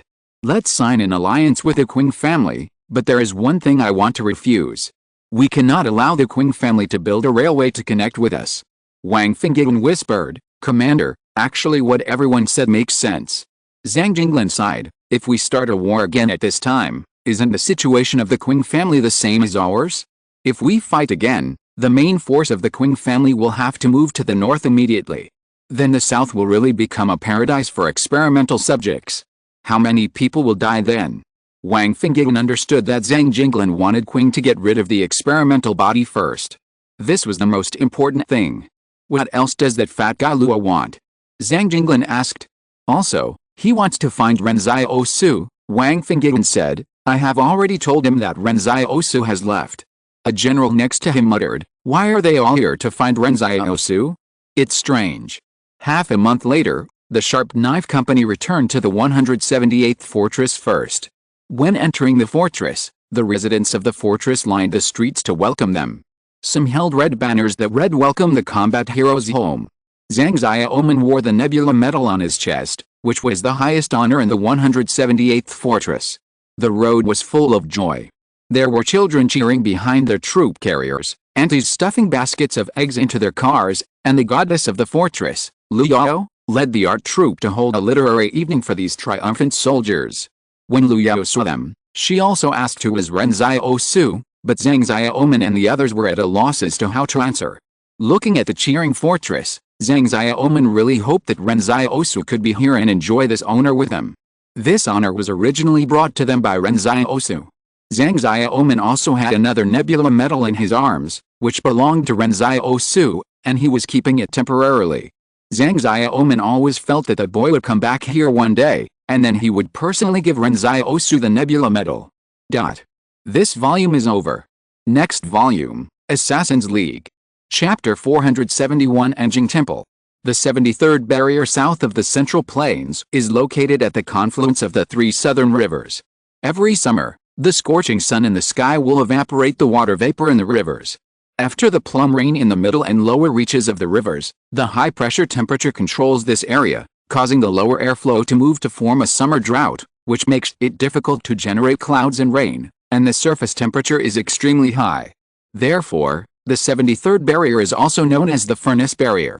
There were people arguing in the official residence north of Longyang Avenue, and a family meeting was going on inside. There were more than a dozen luxury cars parked quietly in the square outside the official residence. The drivers stood in the corner smoking and chatting, waiting for their own big shots to come out. In the meeting room, someone said loudly, "The Wang family in the northwest has opened up the trade route in the northwest. If we let them continue to develop, wouldn't they be sitting and waiting for death?" Someone retorted, "Don't always think about fighting. The most important thing for us now is to continue to radiate to the north and east." The King Group and Chen's consortium over there should not be underestimated either. The person who retorted was a middle-aged man with a beard. His face was calm. The dark blue military uniform against the black tie looked particularly solemn. The person who spoke before sneered, "Zhou Shiji, the King Group is in a corner and has never participated in the competition for resources in the Central Plains. What's so scary? I think you can't tell who a real enemy is. I don't regard the King Group as an enemy, but I heard that the King Group has mastered the method of creating extraordinary people. I think we should get this method first now." The middle-aged man with a beard repositioned the paper and pen in front of him, tightly fitting. "But I don't see how many extraordinary people they have," someone retorted again. "At present, the extraordinary people need us to pay more attention to them. This is a struggle between the war faction and the conservative faction, but this meeting is destined to end in failure." After another 2 hours, these Zhou family bigwigs came out of the official residence one after another. The conservative bigwigs said goodbye to Zhou Shiji, the representative of this faction. Some people invited him to have a drink, but Zhou Shiji refused. Zhou Shiji walked on the gravel road in front of the official residence. The protocol officer and security personnel were waiting in front of the car early. The protocol officer opened the door for Zhou Shiji. He nodded and got into the car. The black luxury car drove out of the official residence, and there were 2 motorcycles escorting it. The assistant officer sitting in the front row held a document and said, "The person who contacted King Group is back, and they still rejected our proposal." Zhou Shiji closed his eyes and rested, with no ripples on his expression. At this time, someone on a tall building in the distance was tracking the whereabouts of the convoy with a military telescope. When he was sure of the answer in his mind, he turned around and took out 3 white peace doves from the pigeon cage behind him and threw them into the sky. The sound of the white doves flapping their wings made people feel happy. On the other side, someone was carefully hiding in a residential building, watching the tall building. When he saw 3 doves of peace flying out from the tall building, he said to the 3 companions around him who were holding guns, "The target must follow the original planned route and be prepared for battle. This assassination operation must succeed, not fail. What do you think? After we finish this job, will we have a chance to join Anjing Temple?" In their mouths, Anjing Temple seemed to be an organization rather than a temple. After all, only those who have killed people are eligible to join a temple. There is no such reason in the world. However, at this moment, a young man suddenly walked out of the shadow beside them. The young man exhaled and grinned, "I finally found you, but my Anjing Temple is not a place for people like you to join." The 4 killers quickly raised their guns and pointed them at the young man. "Where did you come from? Have you been hiding in the kitchen?" The young man was holding a glass of juice in his hand, and chuckled, don't worry, let me finish the juice." As he spoke, the barrels of the 4 killers' guns suddenly bent, looking like twisted dough sticks. 5 minutes later, the young man walked out of the building. There was a scarlet blood stain on his white shirt, announcing the fate of the 4 killers in the room. He frowned and glanced at the blood stain, but just stretched out his hand and wiped it away, and the blood stain disappeared. A bell rang in the distance, and the peace doves on Ping and Square were startled by the bell and flew into the sky. Suddenly, he took out 1,000 paper cranes from his pocket and said, "The mission is completed. Please deposit the commission into my account." These are all small characters. They don't know who their employer is behind the scenes. After saying that, the 1,000 paper cranes actually flew up by themselves, flew into the high sky, crossed the rushing rivers, and flew to the north. The news here will naturally be brought by the 1,000 paper cranes. The white 1,000 paper cranes are hidden among the peace doves, which is not abrupt at all. As for where the 1,000 paper cranes will fly, the young man also doesn't know. On a mountain road in the north, a young man was crossing mountains and ridges. He followed a river and went downstream. It seemed that he was looking for something along the way, and he was afraid of missing something. The mountains here are all yellowish-brown, and only as he continued walking eastward did the mountains gradually turn green. The boy seemed to be a little disappointed because he had not found any clues. But this seemed to be a good thing. Not seeing a body meant that the person he was looking for was still alive, didn't he? He walked for half a month. In fact, if he had walked at full speed, he would probably have been able to cross the mountains in 4 or 5 days, but he wasted a lot of time looking for clues. The boy suddenly heard the sound of felling trees in front of him, so he slowed down. Before he had gone far, he saw a group of migrant workers wearing safety helmets working on the construction.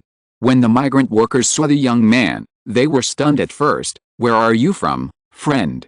How did you come out of the mountains?" "No, I got lost and accidentally walked here. I'm from the northwest." The young man laughed. "Where are you from, old man?" "We are lumberjacks and refugees from Fort 61, the oldest of the lumberjacks asked puzzledly. "Northwest? Are you here to escape the war?" "A lot of people have escaped from there recently. I heard that there is a war." "Yes," the young man laughed. "I also came here to escape the war. The fighting over there is too fierce. Hey, I heard that the extraordinary people over there are very powerful. Some people say they escaped from Fort 146 and are still living in our market town. They said that Fort 146 was actually destroyed by a young extraordinary person. Are the extraordinary people nowadays so fierce that they can destroy an entire fortress by themselves?" The young man was stunned for a moment and laughed. "I don't know. I haven't been to Fort 146. "Oh, communication is not convenient over there, so it's normal that you don't know." The woodcutter nodded. "My name is Su Yahoo. If you get lost, you can come back with us later and settle down in the market town first. It's definitely not possible to enter the barrier. What's your name, friend?" The boy smiled and said, "Thank you, brother. My name is Ren Xiaosu." Chapter 472 White Paper Crane. The lumberjacks had to finish their tasks for today before they could return to the fortress, and Ren Xiaosu was chatting with the workers nearby while waiting for them to finish work.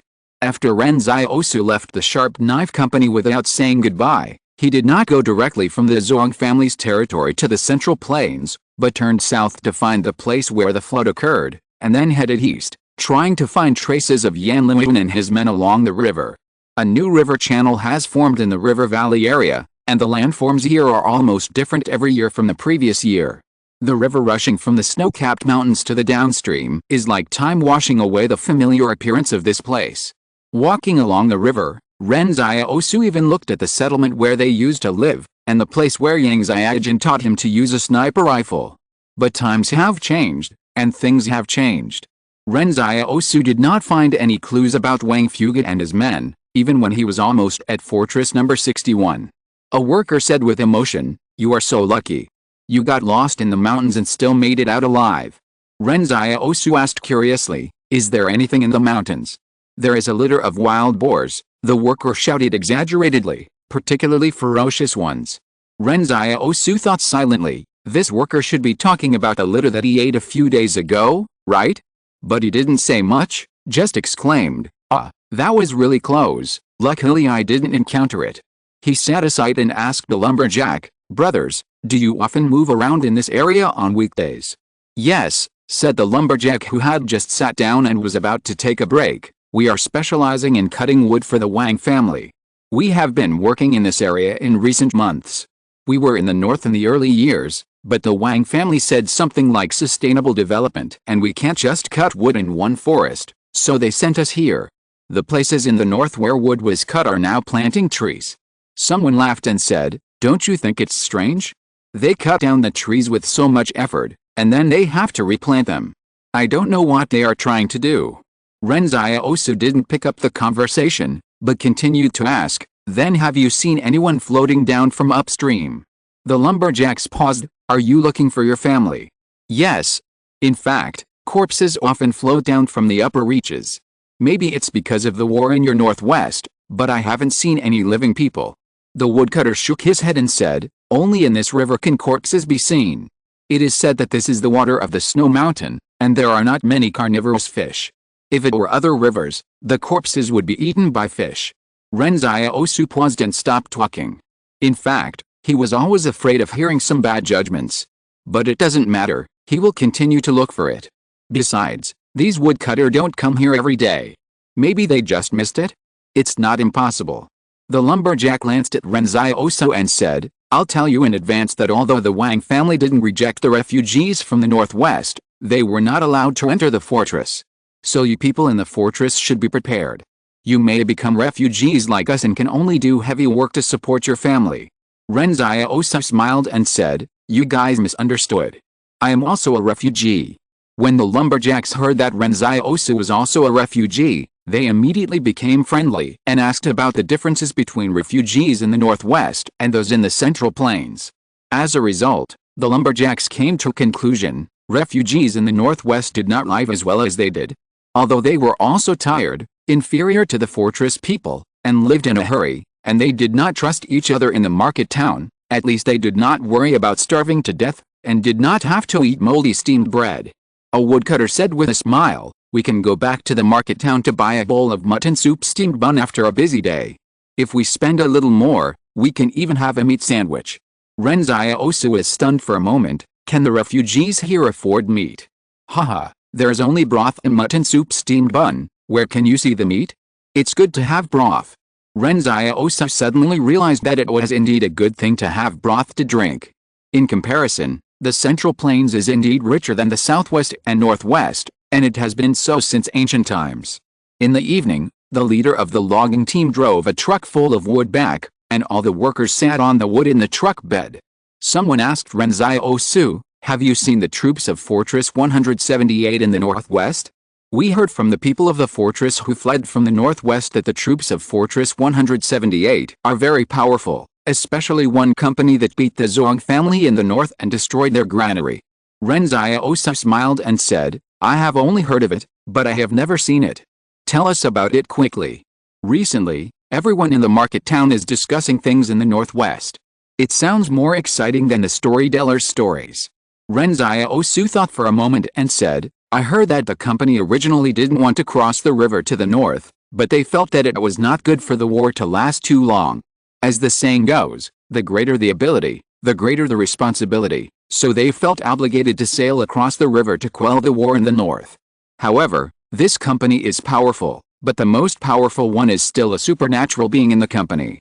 It is said that he is brave, powerful, handsome and unrestrained. Later, he went north alone to the 146th fortress, and it was a turbulent time. By the way, the supernatural being you just mentioned is him." As he said this, the lumberjacks were fascinated by what they heard, and only reacted when they were about to reach the market town. "Wow, we're here so soon." But at this moment, a gust of wind blew, and it seemed that something white was flapping its wings in the sky, but it was pressed down to the sky by the strong wind. Ren Xiaosu subconsciously felt that something was wrong, so he jumped out of the truck and grabbed the little white thing in his hand. He opened his palm and saw that it was a small and exquisite paper crane. It seemed to have spirits. The paper crane was twisting its body and staring at Ren Xiaosu. Although the paper crane didn't even have eyes, Ren Xiaosu had a very strange feeling in his heart. This little thing was really staring at him. The wings of the paper crane were extremely sharp, and Ren Xiaosu accidentally cut his finger. Just when Ren Xiaosu let go of the paper crane in pain, the paper crane flapped its wings again and tried to escape, But before it flew out of his palm, it was caught by Ren Xiaosu again. Ren Xiaosu curiously opened it, and the square white paper inside said, "The war in the north has been decided, and the Qing family has signed an alliance with the 178th fortress." Is this someone passing information to the Central Plains? Ren Xiaosu thought to himself, but he didn't even know that the Qing family and the 178th fortress had signed an alliance. Before he could figure it out, a lumberjack nearby suddenly asked in confusion, "How did this paper crane fly here?"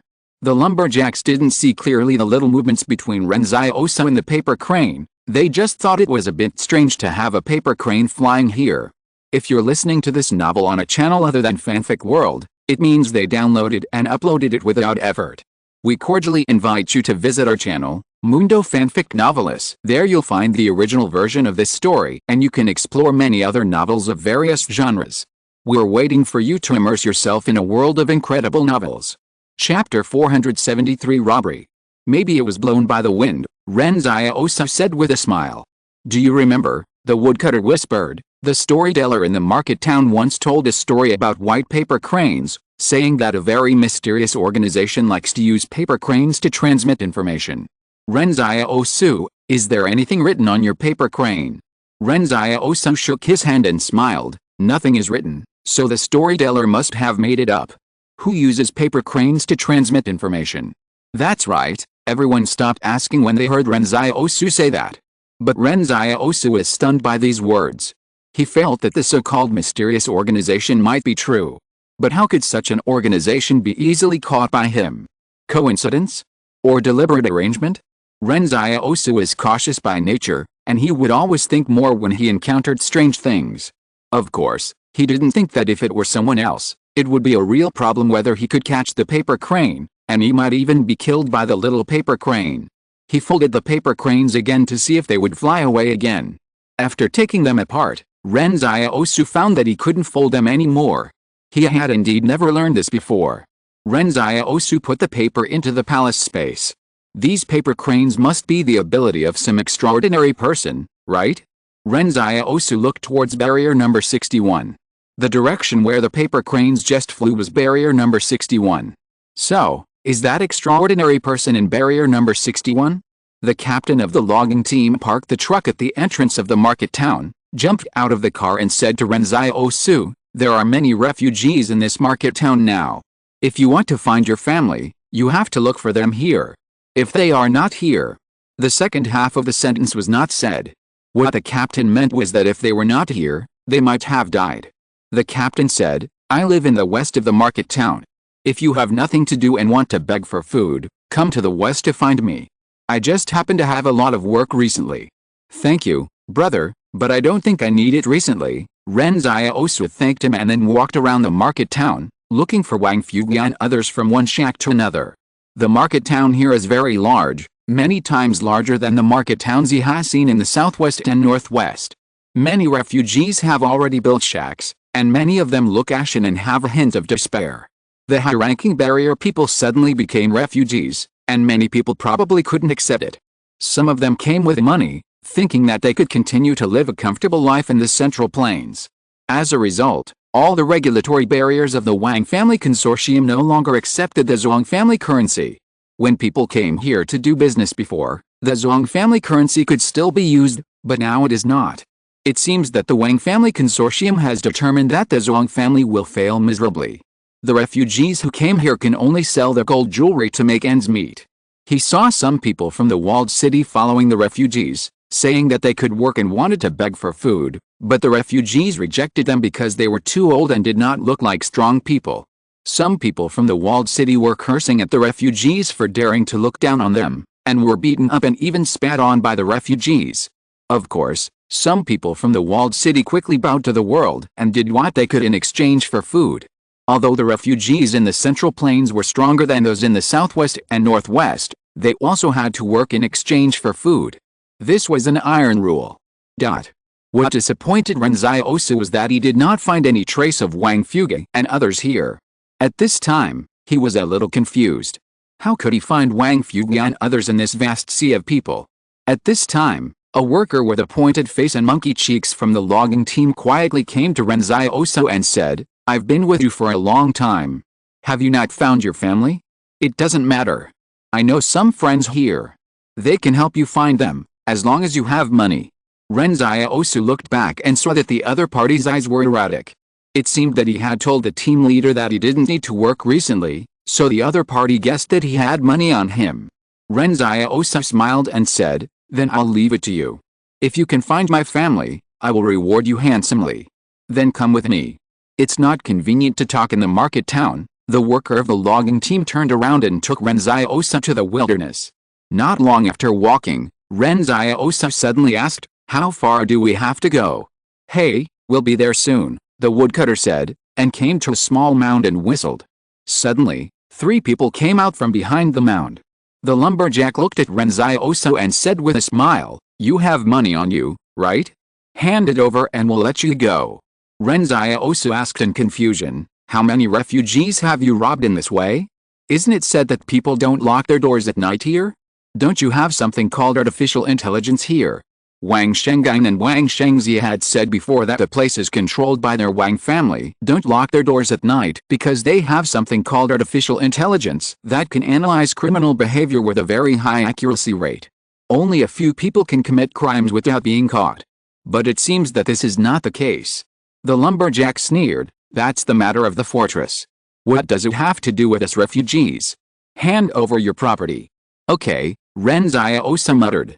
It turns out that the Central Plains, like the Southwest and Northwest, also clearly divides the gap between refugees and people in the fortress. The lumberjack suddenly felt a black screen in front of his eyes, and then he fell backwards with a pain in his chest. The rusty iron knife in his hand fell to the ground with a clang. His 3 accomplices were no exception, and all suffered a sudden blow. Ren Xiaosu brought the 4 people together and said in a friendly manner, "I want to ask you something. It's about the customs and practices of the Central Plains. Don't be too nervous, just answer whatever you know." At this moment, the refugees who wanted to rob Ren Xiaosu realized that they had hit a wall. "No, this is not a wall, this is a mountain several kilometers thick. They have been robbing refugees who have escaped from the Northwest for some time, and they have tasted the sweetness. Moreover, those people from the walled city are very timid and immediately become cowardly when they see a knife. But they didn't expect that they would rob a supernatural person today." Ren Xiaosu asked this question all night, and the 4 refugees in front of him collapsed. After dawn, he returned to the market town alone, and did nothing else. He just waited at the door of the only tavern in the market town, waiting for the tavern to open. It was not just because he was hungry and wanted to get some food. Also, there was a storyteller in this tavern who once mentioned the white paper crane. Thanks to Mew said hi and my classmate Wang who lives next door for becoming the new leaders of this book. The 2 bosses are generous.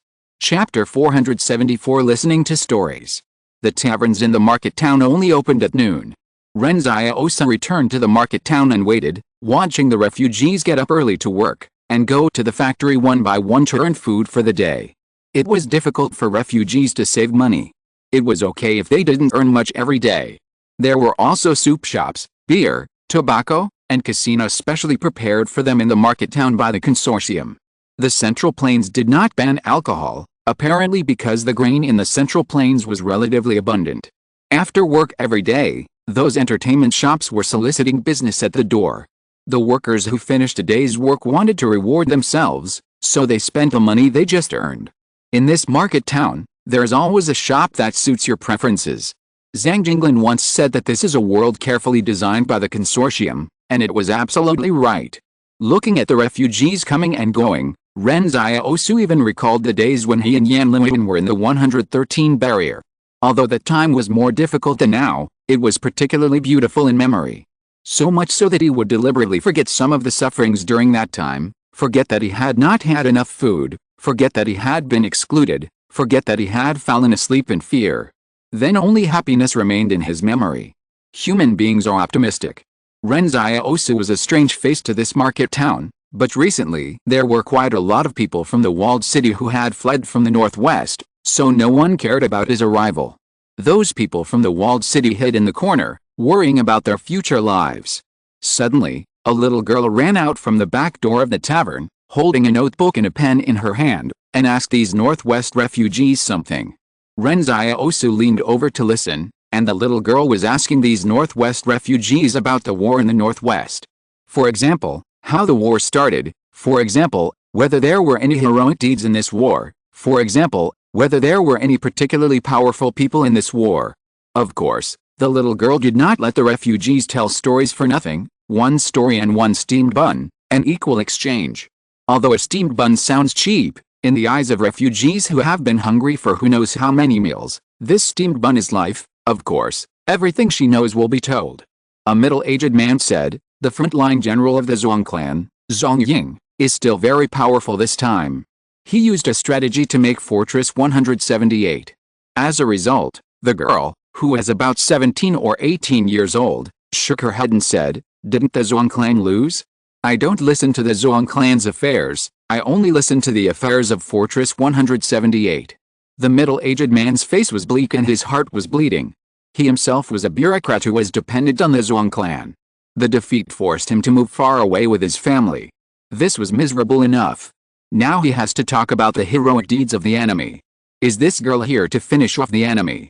The little girl looked at him seriously and said, if you don't have a story, I'll ask someone else. Grandpa is still waiting. The middle-aged man hurriedly stopped her, I'll tell you, and I have a high position. I know more than them. When Fortress 146 was broken, I was at Fortress 146. The little girl was happy when she heard it. Really? Then tell me quickly. If you tell me well, I'll give you an extra steamed bun.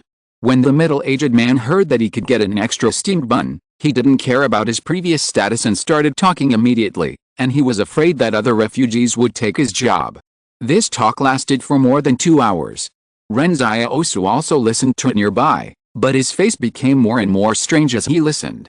At the beginning, the middle-aged man's talk was quite standard. He talked about why the 178 Fortress launched a war against the Zhuang family, and why the Zhuang family had frequently provoked the 178 Fortress in recent years.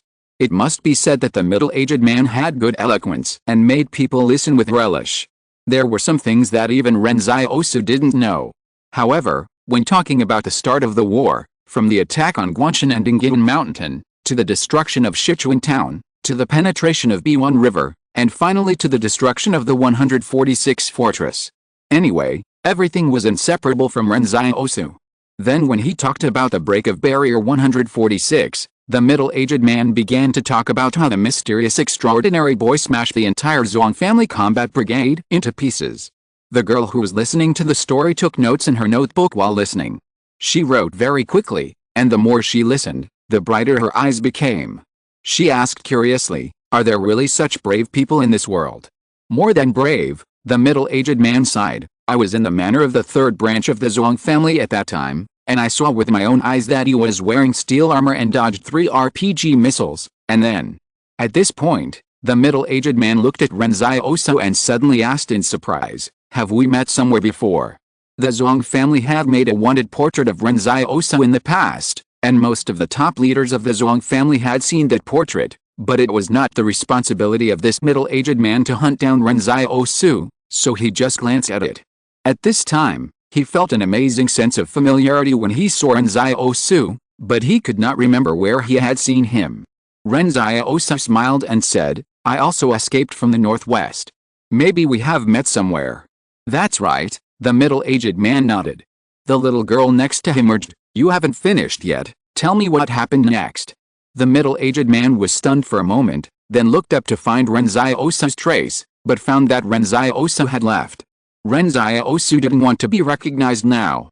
It's better to keep a low profile when coming to the Central Plains. You know, the Central Plains is rich, but the degree of undercurrent is no less than that of the Southwest and Northwest. At this time, he has understood that although the dispute in the Central Plains has not seen the war, the intention of several financial groups to compete for the Central Plains has long been known to everyone, and he doesn't want to get involved in these things. Moreover, there is also the fire company here. The Central Plains is the home of the fire company. When it comes here, the fire company is not as easy to deal with as before. At this time, Ren Xiaosu suddenly realized that these refugees seemed to be people from the barrier, and some of them even had high status. Why didn't the refugees escape? No, Ren Xiaosu realized that he had thought wrong. Of course, The refugees would only be the residents of the fortress, and even those higher-ranking officials of the fortress who were attached to the Zhuang family. The refugees in the northwest welcomed the 178th fortress. When the 178th fortress arrived, it would immediately reduce taxes and improve the living conditions of the refugees, so how could the refugees flee? They were eager for the 178th fortress to attack them. And ordinary people in the fortress didn't have to worry about the impact of the war. Only those dignitaries would worry about being liquidated. You know, during the reign of the Zhuang family, these dignitaries did not harm the residents and refugees of the fortress. Ren Xiaosu had been to so many fortresses, and the officials of the Zhuang family were definitely not much better than those of the Li family, the Qing family, and the Yang family. Thinking of this, Ren Xiaosu put away his sympathy for these people. No one who came here with a guilty conscience was a good bird. A creaking sound was heard, and the waiter in the tavern pushed open the wooden door. Ren Xiaosu got up and walked in. Chapter 475. A cell phone. Ren Xiaosu went to the tavern just to listen to stories. After he roughly understood some rumors about Anjing Temple, he suddenly heard an interesting and terrifying statement that there is no one in the world that Anjing Temple cannot kill. This is an extremely tight organization, and the members of the organization are scattered and free, but very powerful. One of the very interesting stories about Anjing Temple is that there was a legitimate son of a small consortium who commissioned Anjing Temple to assassinate his biological father in order to inherit the family business as soon as possible. As a result, a week later, Anjing Temple said that the task had been completed, but the legitimate son found that his father was not dead, so he angrily accused Anjing Temple of breaking his promise. He had already paid the money, but Anjing Temple fooled him. That was his 5 or 6 years of savings as the legitimate son of the consortium, a huge sum that ordinary people could not look up to in their lifetime.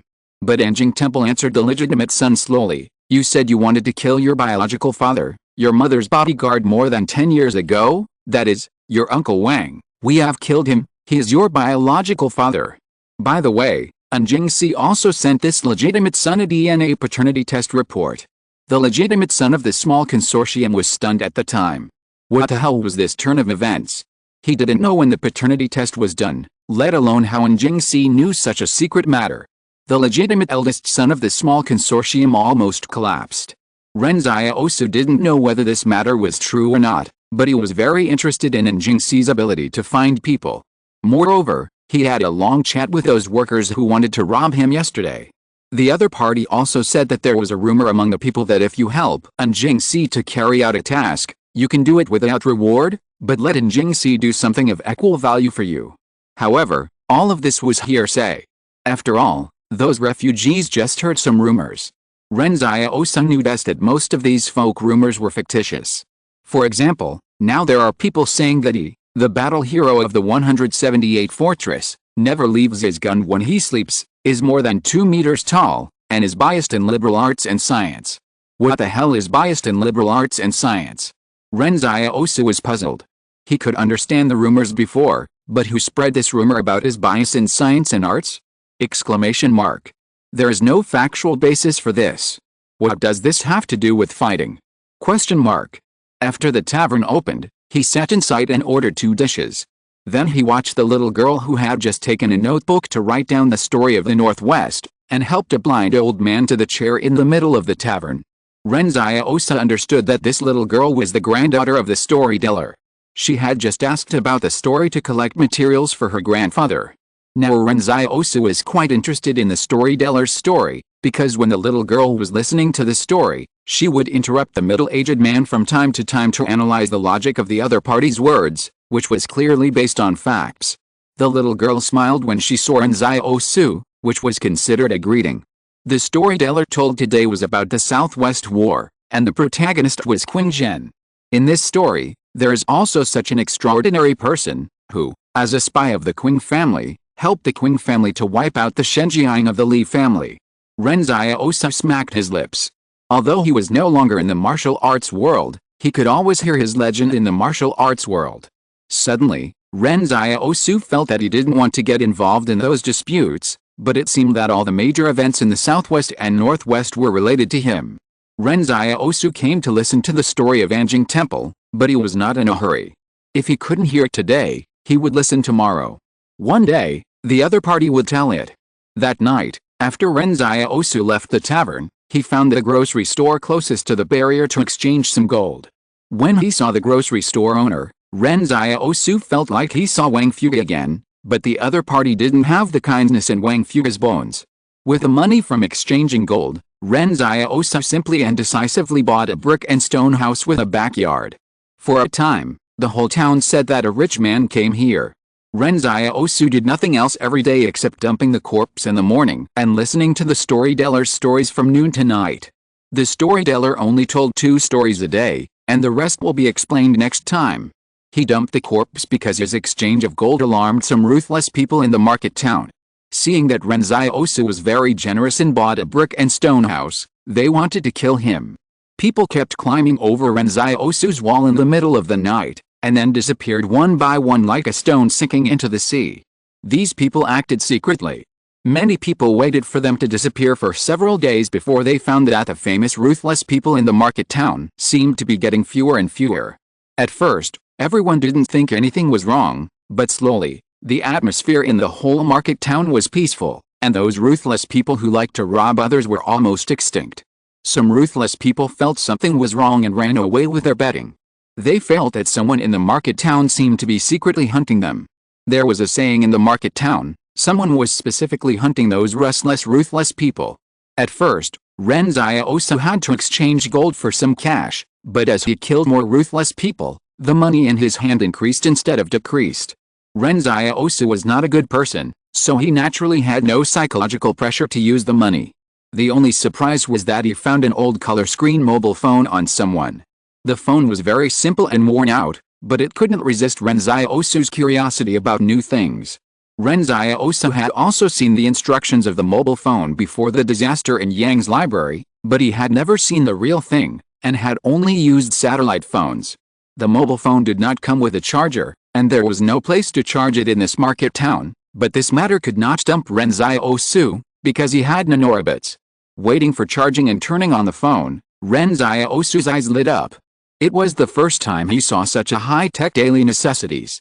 However, Ren Xiaosu studied it for a long time and found that this thing seemed to have only the functions of sending and receiving text messages and taking pictures, but who did the refugee send the text message to? The mailbox was empty, and the photo album was empty. Or, the refugee who had it before, actually just had it but never used it? He asked someone, and some refugees said that some bigwigs of the Wang's consortium in the fortress had actually used mobile phones a long time ago. Ren Xiaosu didn't think too much about it, just thinking that the refugee had robbed the refugee of something. As fewer and fewer people came to make trouble, Ren Xiaosu calmed down and began to listen to all the stories attentively, such as the fire company secretly capturing extraordinary people, and the King group in the Central Plains holding the way to create extraordinary people. They only need to complete 8 mysterious challenges to open the gene lock, but no one outside knows what these 8 challenges are. End of this chapter. Thank you very much for reaching the end. Don't forget to like. Looking for more exclusive content and immediate access? Subscribe to our Patreon. Remember, every like, subscription, or donation encourages us to continue. Thanks to everyone. See you in the next video.